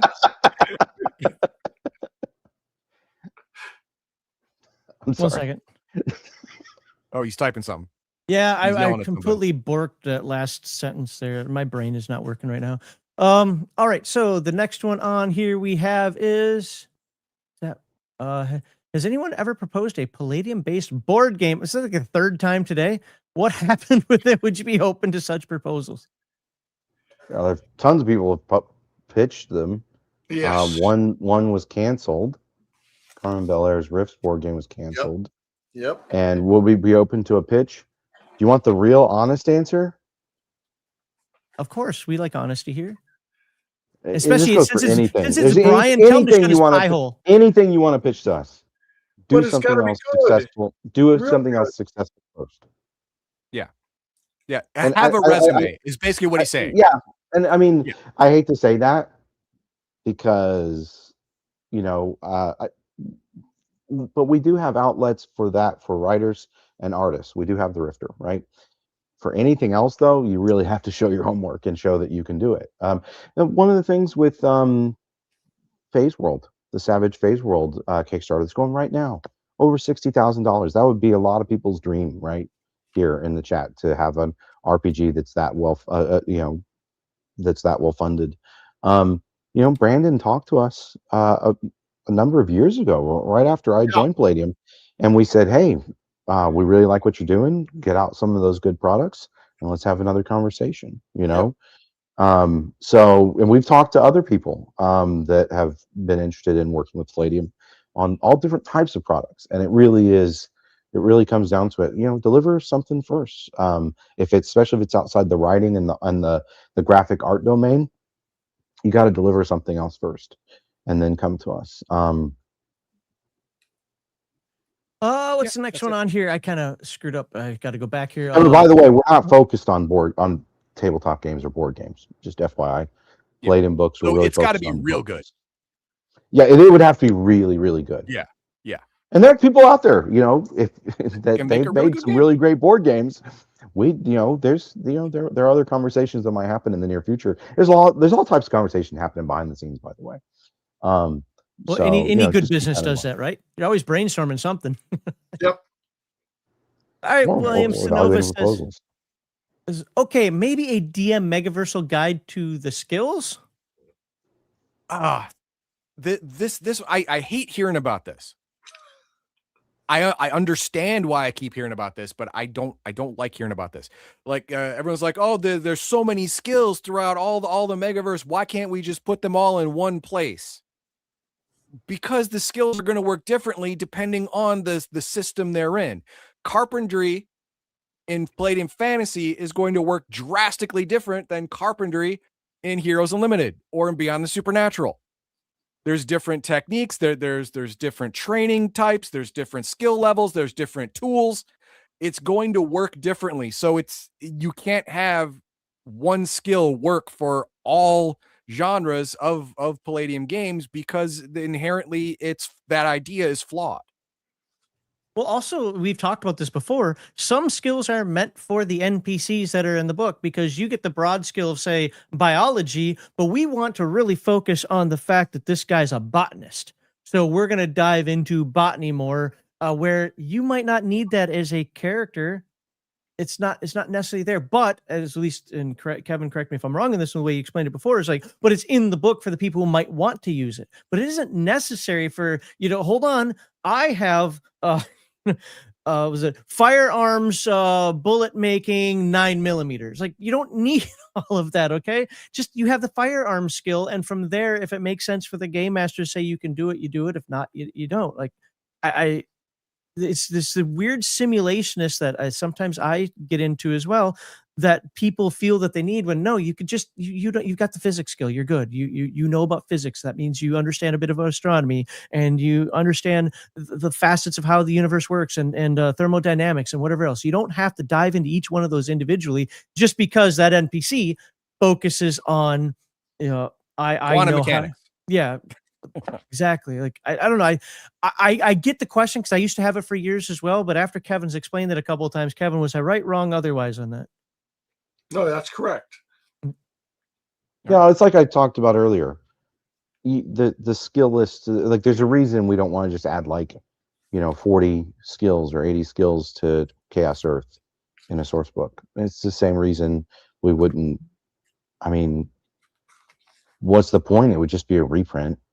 It would just be some master not list. only that, but who that you're not going to need all those skills. No, and you shouldn't use that many skills. No. And when you increase the number of skills, it dilutes any one character's ability to learn a certain number of those skills.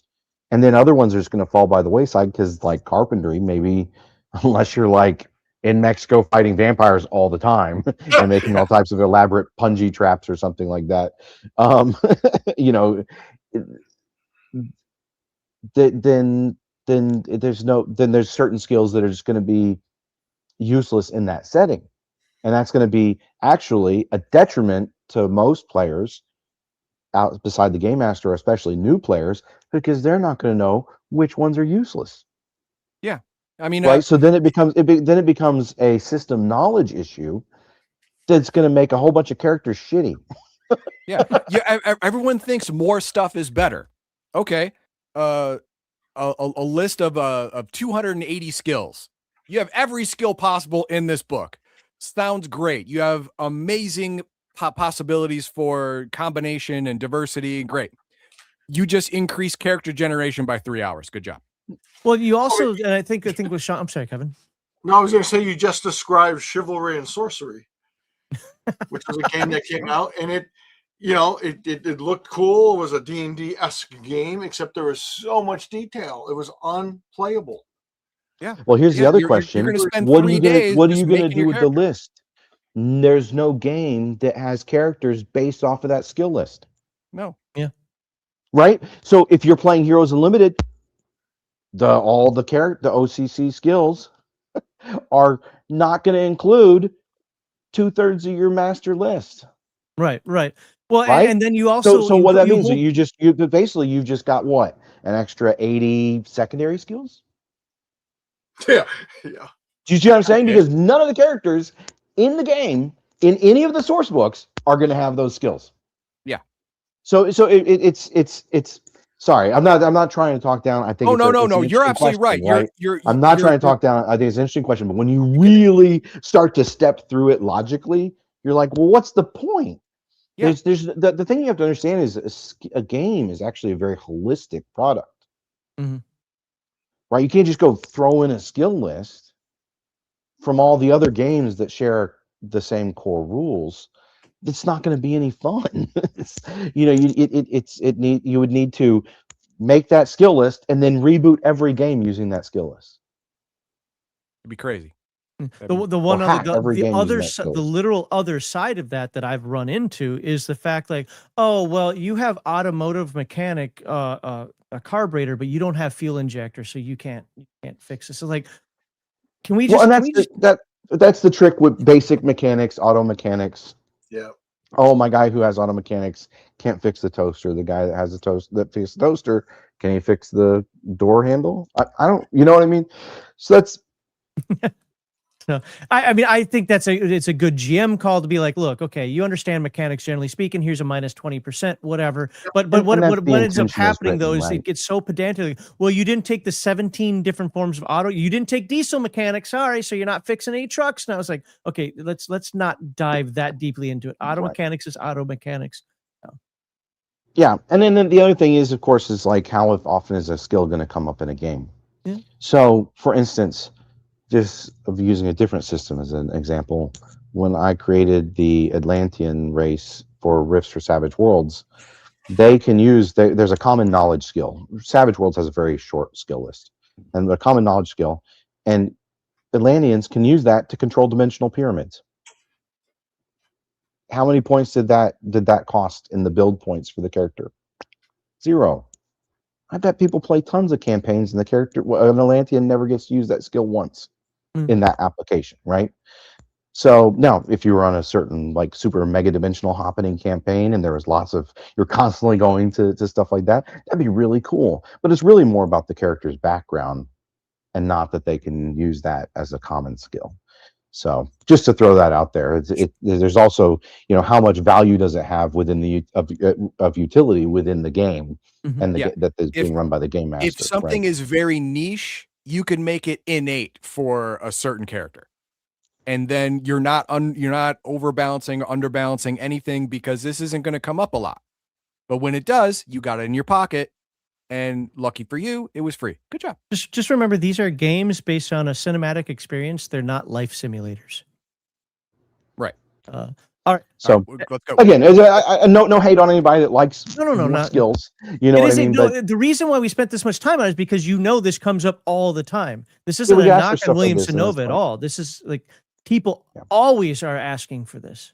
So if you want to know why we didn't do it, you could disagree with our thought process, but that's why we don't do it.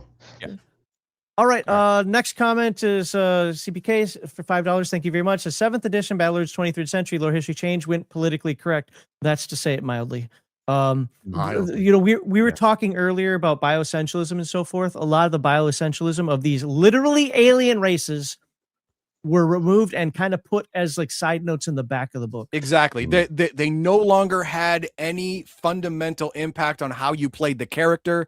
These races went on different planets, grew up in different biomes, different gravities, different light, but no, they all think the same. I don't buy it. I don't buy it. Stop it. Stop being stupid. But no, Battlelords went full retard. Yes, it did. All right. Well, it had a new publisher too. We already read that one from Brian because I went out of order.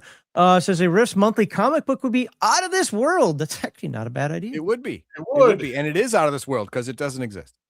Heck, a quarterly one would be out of this world because it's not in this world. Man, if only we could get a comic book at the speed of a Rifter. Oh God! And moving on.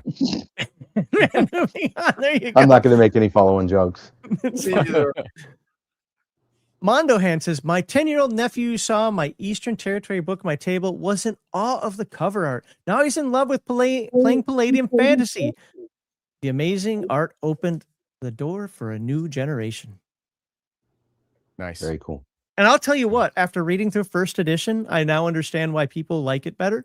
Not saying I fully necessarily do, but I understand the folks that like it better. And man, it is a much simpler way to get people in on the fantasy side as well. Like I'm actually convinced that there are aspects of first edition Palladium Fantasy I'm going to start doing in my After the Bomb games. That I'm like, Cool. Let's talk about it sometime. Yeah. sure. Yeah, we should.